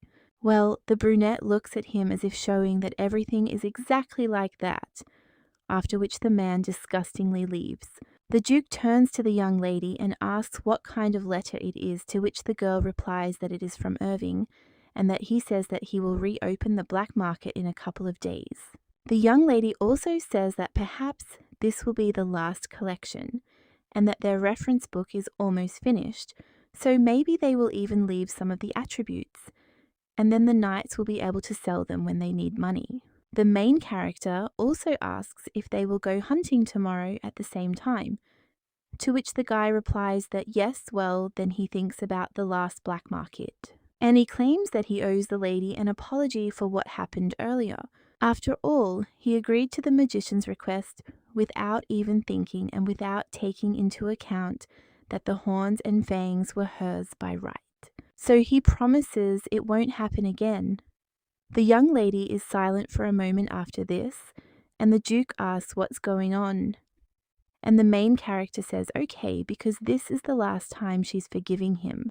The man then says that it's fine, and when he leaves, the young lady sighs and thinks that this could drive her crazy. She even wonders which of them is in greater danger. A short time later, Hogan claims that the reference book is almost complete. This is a significant improvement considering they initially assumed the whole gang would collapse there. The Duke replies that this is correct. And Hogan claims that this little huntress has really helped them out, because even their captain recognizes her. The man claims that she is, of course, abnormal but good, but then he claims that this is not what he wanted to say, so let them not tell anyone about it. Hogan then also states that he seems a little upset that the work will end so quickly, and he would like to go home himself, but as soon as they finish work, there they will not see that girl again. But when he thinks about the fact that they will never meet again, tears come to his eyes, and who would have known that he would be so touched? The Duke, at this time, thinks that they will not meet again and realizes that Rain is just a huntress whom they hired as a guide. Of course, returning home successfully should bring a surge of joy, but the guy wonders why he feels so bad at heart. And he cannot understand why he is so incredibly sad, Hogan asks the Duke at this time. Did something happen? A short time later, the main character is hunting monsters again. She screams that there is no end to them and that first they will deal with those in front. After which, the main character immediately destroys them all and the Duke watches. The man then wants to address the young lady, but she only cries out that he has a stone right on his face. After which the man agrees and shoots the monster. A short time later, the main character is already gathering materials. The guy asks what kind of gloves these are, and the young lady replies that Mac gave them to her out of absent-mindedness. These are gloves that don't let poison acid or heat through, and finally he created something worthwhile. But she thought he only wanted to steal attributes. The Duke then says that it is clear that the young lady asks if she can keep them for herself once everything is over. At this time, the man thinks that everything will end and understands that as soon as they finish their work here, they won't see that girl again, after which the main character asks Clive what he will say. And he replies that, of course, and the main character says it's wonderful, because frankly, she's already mentally prepared to defend them with a fight. Well, if he decides to hold someone accountable for this, he should ask Sir River because he can even beat him. After which the young lady says that's all and they're going back because they still need to make it to the black market. The guy then asks, what about the black market? The guys express their desire to join him, after which he asks what the girl will say. The main character then asks who suggested this and claims that she can only take 3 with her. It's him, Edmund, and the annoyingly clingy Wayne, and she's forced to take him. So now the young lady says she can't take more than 3. To which the man replies, okay, that's understandable. A little while later, the main character sees 3 people in front of her, and Mac claims that he was told that only 3 can go, so he will go instead of the Duke. The main character is surprised by this and asks what he is talking about, after which she asks why the magician is there. The commander of the knights claims that they all wanted to go so much that the Duke gave up his place, and everything was decided by lot. At this time, one of the knights asks if the magician was cheating, but he says that everything is not so. At this time, someone else asks if she really is taking 3 people with her, but the girl understands that this is not what she meant, and Clive is too pedantic. After which she says that the squad captain must go. Wayne is an idiot because he is directly involved in dealings with the gang. There's no point in the rest of us going there. The Duke then just looks sadly at the floor, and the main character realizes that if she thinks about it, this handsome guy isn't staying either. So she says okay, and they're all going. The girl thinks how hard it must be to refuse the cutie Duke. One day, Mr. Rocker, who was an ordinary hunter, went hunting as usual with his troop. Unfortunately, he somehow got separated from his squad and found himself alone in a place full of monsters. Mr. Rocker tried to return to the squad as quickly as possible, but suddenly a monster jumped out of the bushes that he had not noticed. At that moment, Rain appeared and saved Mr. Rock, so he started baking local pies for her every weekend. And Rocker isn't the only one. The Duke tells the young lady that they've gotten a bit estranged. The girl replies that she knew it would be like this and should have cut off that idiot's gun with an axe a long time ago, because no matter how much she told him that the black market is illegal and not just a night market, it was all useless. The man insists that something else will happen when they get there, because the black market will look even less like itself.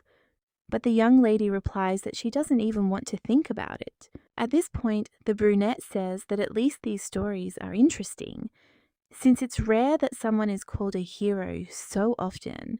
The young lady then says that she didn't want to save him because that guy was just in front of the monster who was trying to put him into eternal sleep. That's how it turned out, and she's completely silent about the pies, because how can you eat them when you know there's monster meat in them? So, she's no hero and didn't help out of the kindness of her heart, but the Duke asks what difference it makes. What prompted her to help? Of course, for some people this is important, but for most people the most important thing is the result. So no matter what prompted her to join their squad, everyone is very grateful to her. The young lady then asks if it doesn't matter what drives her and what she thinks, and that he knows that her intentions were impure and that she was too loud in her fandom. The guy then insists that he thinks Wayne thinks so too. The main character then becomes a little embarrassed, and she thinks that it is so unexpected, but she felt like a sailboat carried away by a tsunami, a feeling she has never experienced before, and the girl thinks how beautifully he smiles at, after which he goes on to say that you can go crazy like that, and also thinks that beauty is harmful to your health. At this time, they come to the black market, and the main character says that they have arrived. At that moment, someone asks Rain if she really came to such a cool place without them. Sharon replies that this is true, and he feels betrayed. But the young lady asks how many times he repeats that this is not a night market for them, but a black one. After which she says that it doesn't matter to her that they should go further, but they shouldn't even think of calling each other by their real namesy. Then they move on, but at that very moment a man appears in the middle of the market, and he says he's finally found it. The main character gathers everyone around her and tells them to listen up. After all, like she said, let them not call each other by their real names, and also let them pull up their hoods and keep them on, because the people there are a bit of a dimwit, so let them be careful. Wayne will keep his distance from them, so this doesn't apply to him. The others can take a look around for now. Edmund will go with her, since the people needed to see her representative in person, to which the boy agrees. And the young lady then turns to the Duke and says that he wanted to send a letter there, to which he replies that this is true. And the main character tells him to send him away and buy everything he needs, because they will meet outside the market in an hour. The young lady also reports that the skinny guy without front teeth is ripping people off, so you need to be careful with him, and also let him beware of little girls in hats singing and pickpockets. And lastly, he shouldn't even think about going after someone who tells him he's handsome and sweet. The man then says, of course, but then shocked, asks what she meant. The young lady at this time says that then they can go. The Duke understands that only she could say such a thing. Another knight says he's in shock. The Duke then tries to say something, but the blonde insists that this girl clearly has 9 lives or something like that. How dare she lecture the Duke? And he simply can't grasp it. The brunette meanwhile just sighs and thinks it's a good thing the guy didn't notice. After which he suggests that they split up and meet in an hour, and that they try not to reveal themselves, to which they agree. One of the knights then says that the gentleman is acting strange today, and that he is probably not used to such places. The blonde man wonders what they're talking about, and whether they're completely clueless. The wizard then asks what Miller is talking about, after which he asks if he doesn't like being taught too, which the other knight says that it is possible. The blonde man realizes that the gentleman clearly blushed at Rain's words. He then sighs and decides he won't talk about it again. A little while later, someone turns to River and asks why he is so gloomy, and is he really sad because he wasn't taken to the black market? The man then asks if he's really talking about him, and Hogan then says that, okay, and he believes. After which he asks why he only scratches with the hunter every day, to which he screams that it is because she behaves like an idiot. After which the man sits down next to his colleague and looks at the letters in his hands. He asks if they are from Mrs. Arfelli, to which he replies that it is strange, but no, Hogan asks if she hasn't written yet, to which the man replies that she has. These were all bills from the builders or letters from wounded knights sent to the village. But not a single word came from the lady, the governess, or the nanny, so in short, not a single word came from the duchy. He also asked the messenger, but he replied that all the letters from the capital had been safely delivered. The man then suggested that perhaps something had happened to the messenger from the duchy, since sometimes they fall from their horses. But after this, the man cries out that there are no letters even from Maria, and that she always leaves her letters with the city merchants. And if they didn't write to him, they could have at least written to Sir Miller Hogan. Then asks if Maria isn't his wife, but she often writes to Sir Miller on business matters, since he's responsible for the budget. The man then says that it is strange because she should have written, if not to him, then to Sir Miller. Also, apparently, sent a letter every time he went to the market. His interlocutor then said he agreed, and if the lady had received them, she would have already sent a reply, after which the two of them think about it. Could something have happened in the capital? The Duke turns to one of the merchants and says he wants to send a letter. The woman replies that it will cost 20 silver coins and asks for the address. The man claims that he wants to send a letter to the Duchy of Winterlock, after which the girl is a little surprised. And the Duke asks if there are any problems with this and replies that there are plenty of them. And they can't deliver letters there yet, and one could even say that no one will undertake to deliver a letter there. She doesn't know why a simple monster hunter would send a letter there. They won't be able to help anyway. After this, the guy immediately heads off somewhere and wonders if something really happened. But he needs to finish his business quickly and return to the capital, so now he is urgently heading to Rain. At this point, the girl says that this is great because the deal is closed, after which she turns to the commander and asks if he saw how it should be done, to which he replies that he understood. And the influence of the young lady is truly great, so in the future he will only sell attributes in this way. The guy also remembers how a young lady put a dagger in front of a merchant and told him to give a discount to anyone who showed this dagger. The man then asked if she was talking about a representative, and if since things were going well, they had hired a dog. But the girl replies that he is not a dog, because this dagger is her, so she does not advise arguing.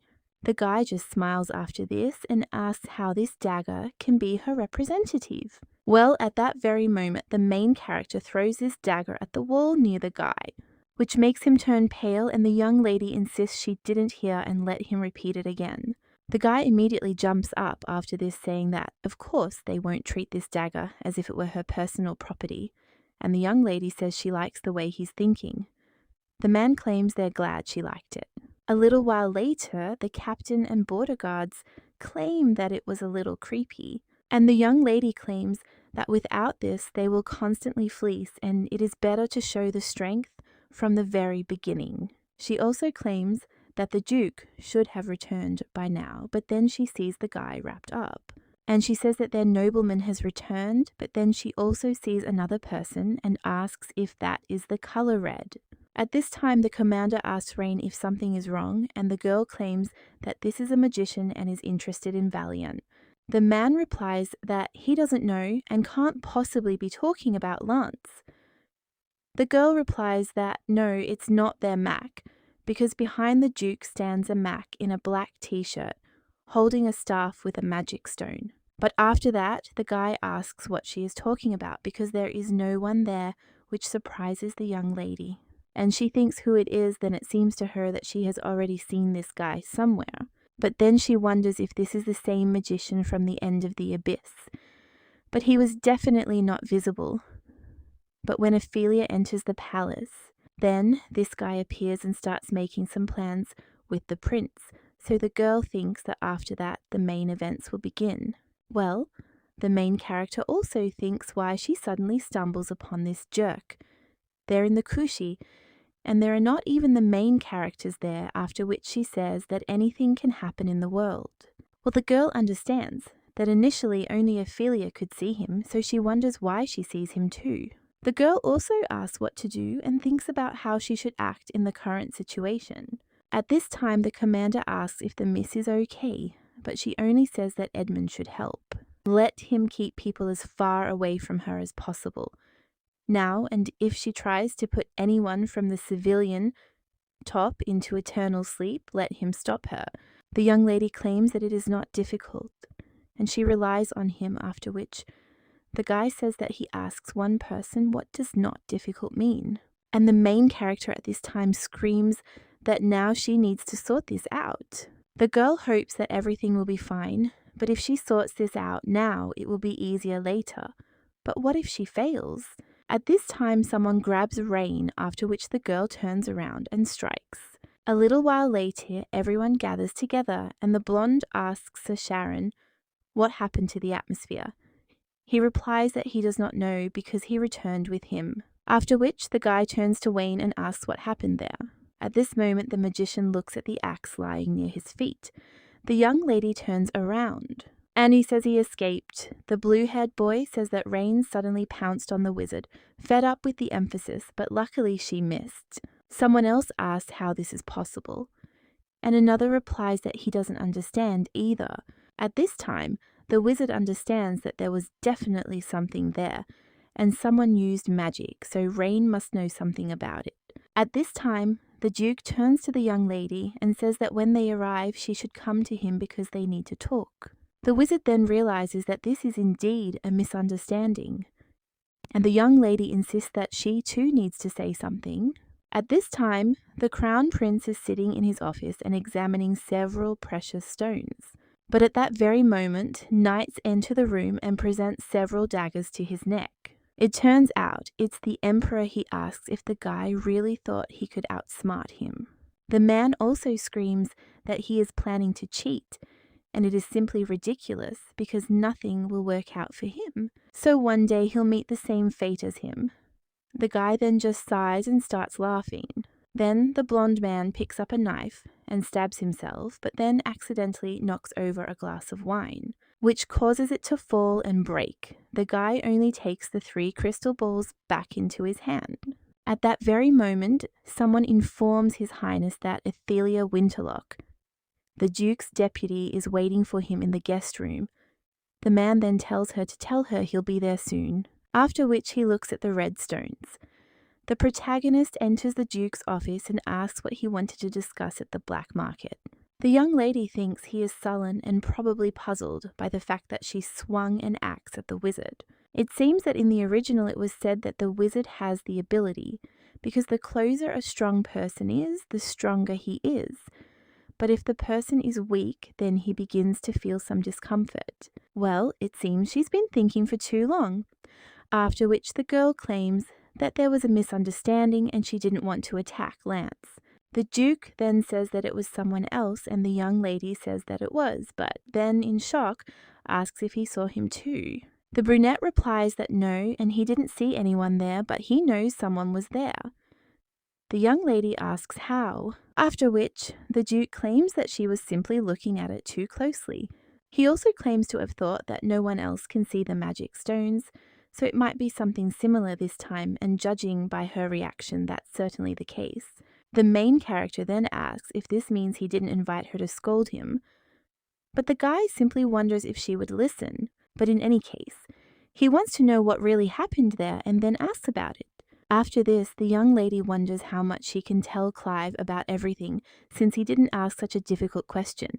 The girl understands that the main villain of the novel is the one who carries out the orders of the Crown Prince and skillfully manipulates him. He is a powerful evil magician and ultimately the one who will destroy this country. But the young lady wonders how much she can tell because for the Duke, she is just an ordinary monster hunter. And if she says that, then no. Then Clive will start to suspect her. The Duke at this time turns to the young lady and tells her to tell him. What was that? The girl, looking at his face, realizes that her heart is pounding, after which she says that this magician was terribly handsome and dressed all in black. The Duke asks what she's talking about, and the young lady replies that she means that he was all in black. He had a black robe from head to toe, and he was holding a staff similar to the one that Lance has. So it seems that he is a magician, after which Rain thinks that this is enough and also claims that she does not know where he came from. After all, he just disappeared like smoke. The guy then asks if she's really talking about smoke. He also remembers sitting at the bar a little while ago and asking if Leon was okay. The man replied that yes, and at least it was better than just lying in the mansion. He then asked Clive if he was aware of the rumour, after which the boy asked what his interlocutor was talking about. He replied that they said His Highness the Crown Prince was shrouded in black smoke. The Duke then asked if these weren't just empty rumours, since someone must have spread them to undermine the greatness of the royal family. But the man replies that these are not just rumours, because he saw everything with his own eyes and it was terrible. He can't blame Clive for not believing him, but it's true. It sent shivers down my spine when he first saw it. After which, the man with a shaking voice said that he did not know who it was, a man or a monster, but how the smoke slid. At the time, the Duke was simply concerned about his friend's unusual behaviour and did not attach much importance to the conversation, until he realised that this was their last conversation because of the black smoke that was rumoured to have enveloped the Crown Prince, and also a friend who encountered this black smoke and Clive forced to go to the border because of a friend's funeral. It was only a matter of time before it became clear what the cause and effect connection was between these events, and if it was the same thing Ella was talking about. Then it was undoubtedly His Highness who sent that smoke to the black market, and his goal was his life. Now Clive clutches his neck and understands that this is a ridiculous act, because as a duke he tried to protect his family and country all his life, and of course considered this his duty as well as the meaning of his entire existence. But ultimately, he cannot protect either his country or his family, and his life is in danger. He also remembers how his friend said that no matter how hard he tried, no one would save this country. Meanwhile, someone else approaches Clive. It turns out to be the main character, and she wonders if she said something wrong. The brunette replies, no, and apologizes. The young lady says he doesn't need to apologize and asks why he was so shocked. And maybe he knows this magician, after which the man clenches his fists and the young lady understands that it looks like he does. But if he knows who it is, then he probably also guesses that the Crown Prince is behind what happened. So it's not surprising that he's in shock. The guy at this time apologizes for calling her so late and claims that he wanted to ask her only about this, so now she can go. Well, the main character replies that no, and she also has something to say because she wanted to wait until tomorrow, so as not to spoil the atmosphere. But it is urgent because people's lives are at stake, after which the young lady claims that she will go to the capital. The brunette is surprised by this and asks where she is going to, which she again replies that she is going to the capital. The girl asks if this is a place where monster hunters can't get to, and she has already heard about this because monster hunters belong to the poor conditions of society, so they are not allowed to enter the capital where the royal palace is located. She roughly understands why they think this way, because when they see how they cut up disgusting and stinking monsters for food, and they dig through their inanimate bodies in search of something useful, and it may seem too cruel, but isn't it funny? After all, they receive a fair reward for honest work, and as long as it's used for its intended purpose, it's still money. However, hunters are still treated poorly, and besides, it's the capital's residents who use the materials obtained from monsters. The blonde also says that she always thought the reason for the discrimination was too absurd. And perhaps this is what they call discrimination. The brunette then apologizes to Rain and says he was stupid. But the young lady says that it was not he who made such laws, but that the boys answer that it is true. But he should not have said so, especially after he received so much help from her and the other hunters. So he sincerely apologizes because it was stupid of him. People respond that she never thought getting to the capital would be easy. However, she has business there, so she must get there. The guy asks if she really has business, after which the main character says that she absolutely needs to finish off the mage, which makes the man cough. The main character asks what's wrong with him since she didn't say anything out of the ordinary, but he says it's not that bad, it's just that no one usually expresses themselves that way. A little while later, His Highness announces that the boy has finally arrived. The young lady says that the capital is full of mages, so they must know where he's headed, and then she'll chop his head off with an axe or a pot. And frankly, if it weren't for Lance, she would have chopped his head off with an axe, and that would have shown whether a physical attack would work against him or not. In any case, she chose the wrong moment. At this time, the brunette wonders if she really wants to plunge the magician into eternal sleep, but then says that this is nonsense. However, then he wonders if the girl hasn't achieved everything that was previously considered impossible. And if it is rain, then everything can be possible. The young lady at this time says that it doesn't matter even if he can't take her to the capital, because she always makes her plans come true. The guy replies that of course, and he knows about it, after which he realizes that this is not the end. After all, they don't have to part yet, after which he hands the lady a paper and offers to go to the capital. He also understands that this fact alone calms him down. His Highness a little while later says that the boy has finally arrived. The man in the robe says that he must have good news, since he is smiling from ear to ear, to which the guy replies that he definitely does. After all, Ophelia had come to him last night of her own free will. She was in terrible condition due to nightmares, so he introduced her to a doctor and maids so she could get better. The man in the black robe asks if he's talking about the doctor, which is funny, since the prince is the source of all her problems. The guy replies, that's exactly why he's treating her, because thanks to him, Ophelia will soon recover. The blonde also says what a boring reaction this is, and then says, okay, after which he asks who is helping the Duke and whether it is the Marchioness, Cecilia Lennon, or the Viscount Ingray, or maybe one of his father's old soldiers. But the man in the robe claims that none of them were there, after which the blonde is surprised and asks what he is talking about. His interlocutor replies that only Clive Winterlock and the Winter Knights were there. But the blonde man tells his interlocutor not to lie and wonders if that's all he can tell him after using so many magical stones.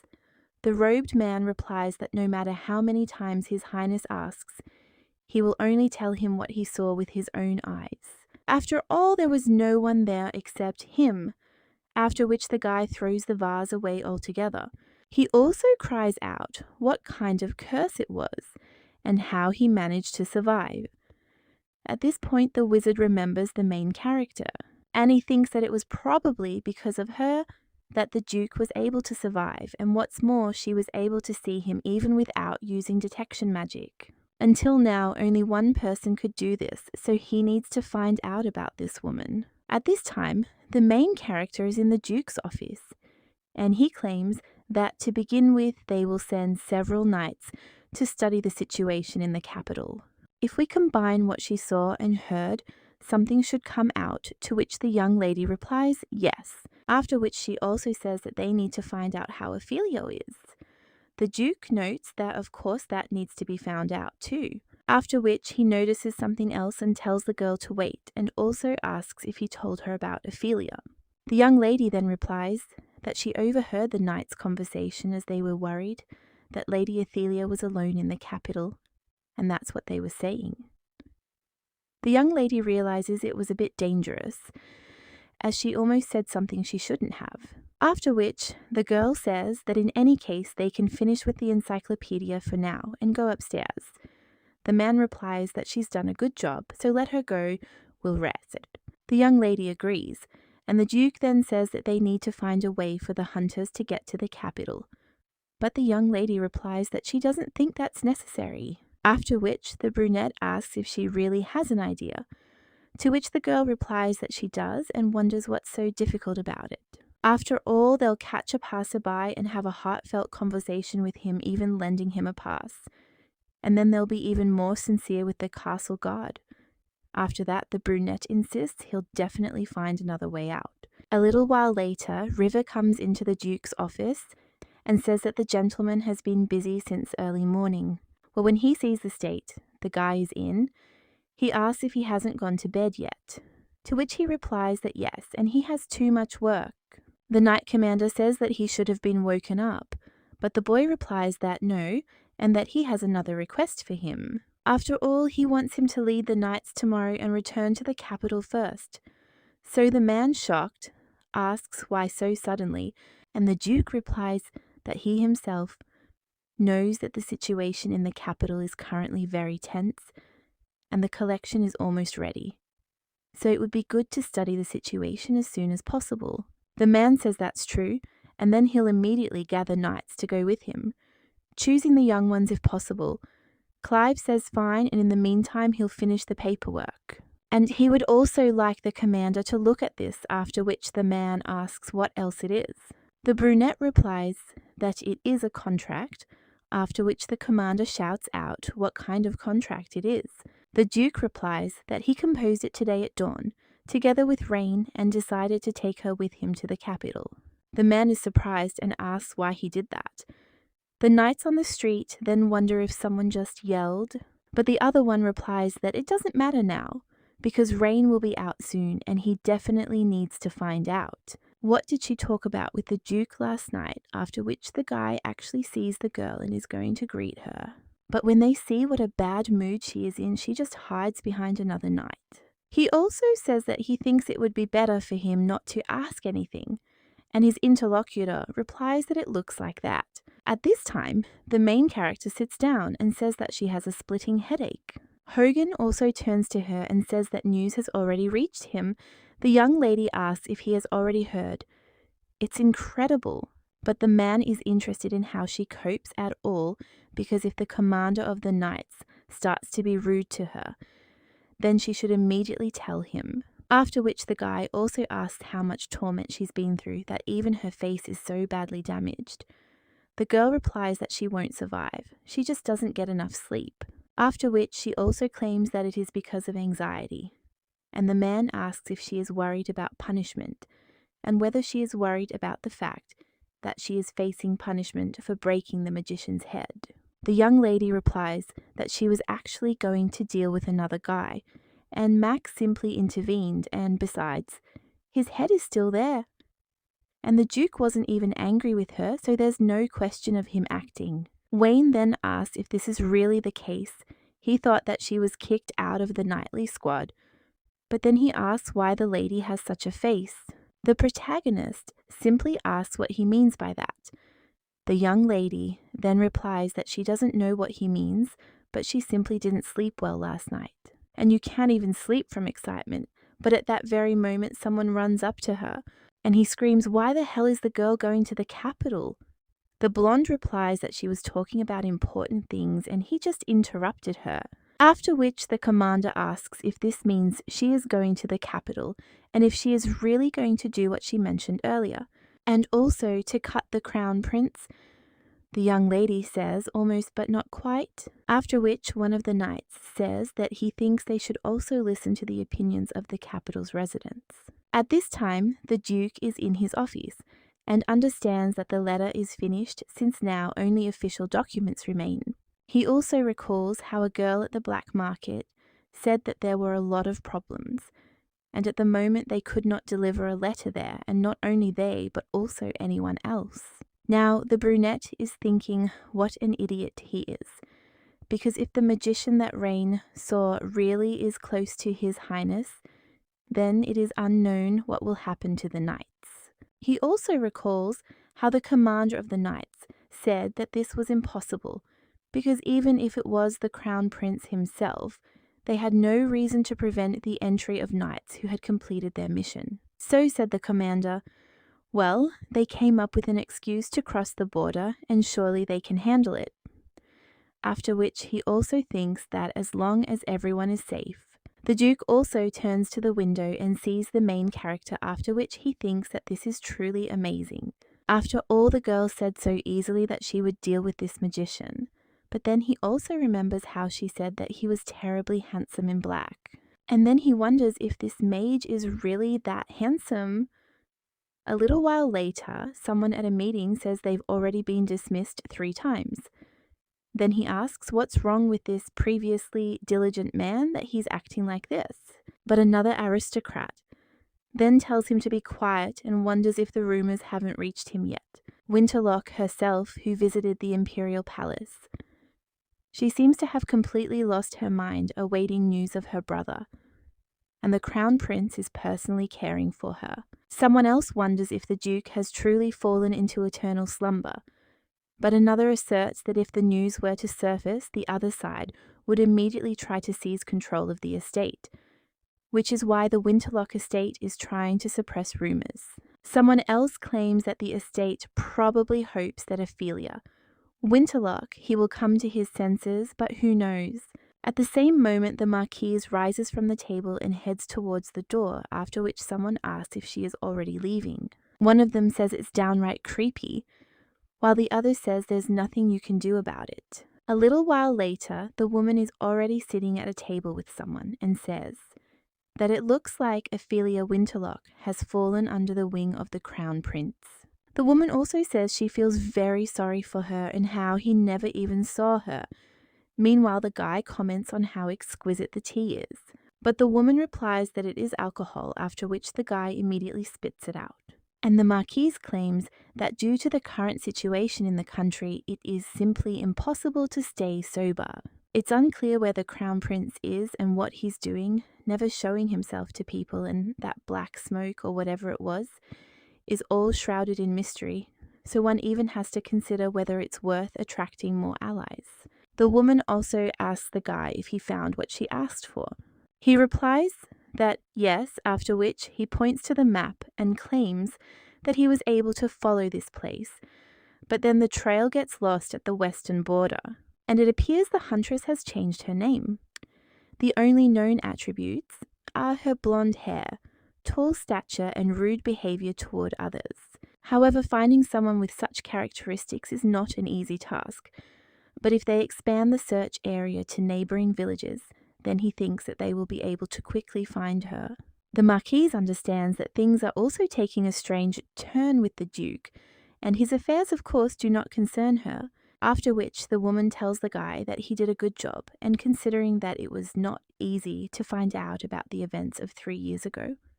But the result is not bad, and she claims that the guy really deserves the fame of an informant. She also tells him to continue monitoring and report back immediately if any new information emerges. After all this, girl is the only hope for this rotten empire. The main character stands with Wayne at this time, and he says how strange it is, after which the girl asks what exactly. The young man replies that people from neighbouring villages have come and they probably want to ask for help again because of the monster invasion. The main character asks, what is it about this century that usually happens once or twice a month, after which the guy says that. For sure, because she was always hunting and didn't know, because this is already the 5th request for help in a week. The girl is surprised after this and asks what kind of monsters have appeared there, to which the guy replies that there was an Idibo in the 1st village, a Trista in the 2nd and 3rd.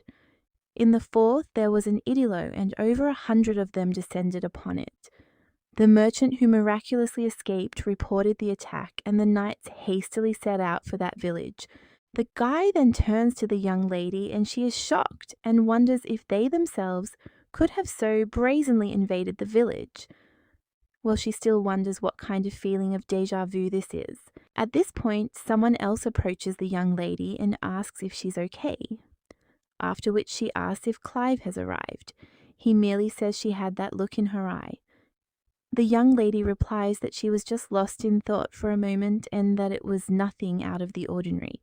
After which, she suggests that they hurry in any case because they only have to catch one and they need to go to the capital as soon as possible, to which the guy agrees, after which they move on. Wayne wishes the two good luck, then turns to one of the knights and asks what kind of monster it is. This time, he replies that they say there are as many as 5 quarry, which shocks the knight. After which, he wonders what's going on there, after receiving permission to go to the capital. Rain and Clive set out to hunt for the last monster in the reference book. But a little while later, the girl realizes that it's already the third day and wonders where this creature disappeared to. After which she screams out that Peleg is not some kind of mythical monster. He is only level 3, so she thinks why then he is nowhere to be seen and there is only one left. So where could he have gone? The girl then screams out that it says the monster is the height of 2 people, and its footsteps can be heard from afar. It's pure white and emits a terrible stench. Its roar is so eerie that it stands out even among other monsters. The girl then says that it is like looking for a banana boat in the middle of a sandy beach, and it is not surprising that on the way there they did not meet other monsters, but she did not think that she would disappear, because they went around all the caves, after which the girl asks if she was really the last one. The Duke replies that yes, there are no more caves left, and the young lady says that this could drive one crazy, and also wonders if this is even possible, since even if they all left together, at least someone should have stayed. The man replies that even if they had left, they would have gathered somewhere nearby, since Pelegs are famous for never leaving their chosen location. The young lady thinks this is true and that this monster really is known for never leaving its lair, meaning there aren't any left. The young lady also suggests summing up the results and asks whether it turns out that the monsters deviated from the characteristics described in the reference book, but this means that something given in it is inaccurate. The brunette then adds that something so serious must have happened that it caused such a change, and it's one of 2 things. The young lady then realizes that something is definitely fishy, as poppy seeds have recently appeared on the black market, and contact with Ophelia has been lost. And there's still no sign of the captain who recently departed for the capital. Monsters are attacking villages, and Pelegi has disappeared. All this means the plot unfolds regardless of whether Kyvie is alive or not. The girl also thinks that the story is unfolding faster than she expected, and it is obvious that after the news that the guy was alive, they clearly began to rush. Then the young lady turns to the guy and says that they need to get to the capital as quickly as possible because they have little time left. But at that moment, the girl sees several monsters in the sky. And the Duke says she's right because those monsters are heading straight for the capital. A little while later, Wayne turns to another knight, but he insists he asks to be called Rosalie, and then asks if something has happened. The guy replies that it's nothing, and asks if he's waiting for someone since he just keeps staring at the entrance. The guy then says that he is, and it seems he was waiting unconsciously. The guy with blue hair asks, what? His interlocutor replies that the commander-in-chief should have sent news from the capital. But so far there's been silence. Wayne asks if this is really supposed to happen already, and shouldn't the journey take at least 10 days? He also heard that the journey there took a long time for their squad, but the knight claims that back then they stopped in a village on the way and had problems with monsters, but now not many knights went with him, so the journey should have taken about 5 days. Wayne asks if that's really the case, after which he says that the capital is simply closer than he thought, and he suddenly became interested in what it's like, because he had never thought about it before, and it's a little strange. It is also difficult for him to imagine that in 5 days of travel, one can reach the city without encountering monsters, and then he asks what kind of capital this is and whether it is true that it is as luxurious as they say. And the most luxurious place he has visited was Baron Barkham's estate. So he wonders if things are even better in the capital.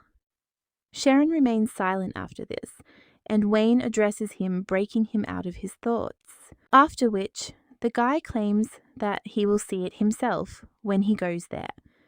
Hey, the guy with blue hair says that Rain, who lives for today, can do this, but for him this will probably never be possible. But his interlocutor replies that no, and the guy himself will tell him what the capital looks like, after which Wayne agrees.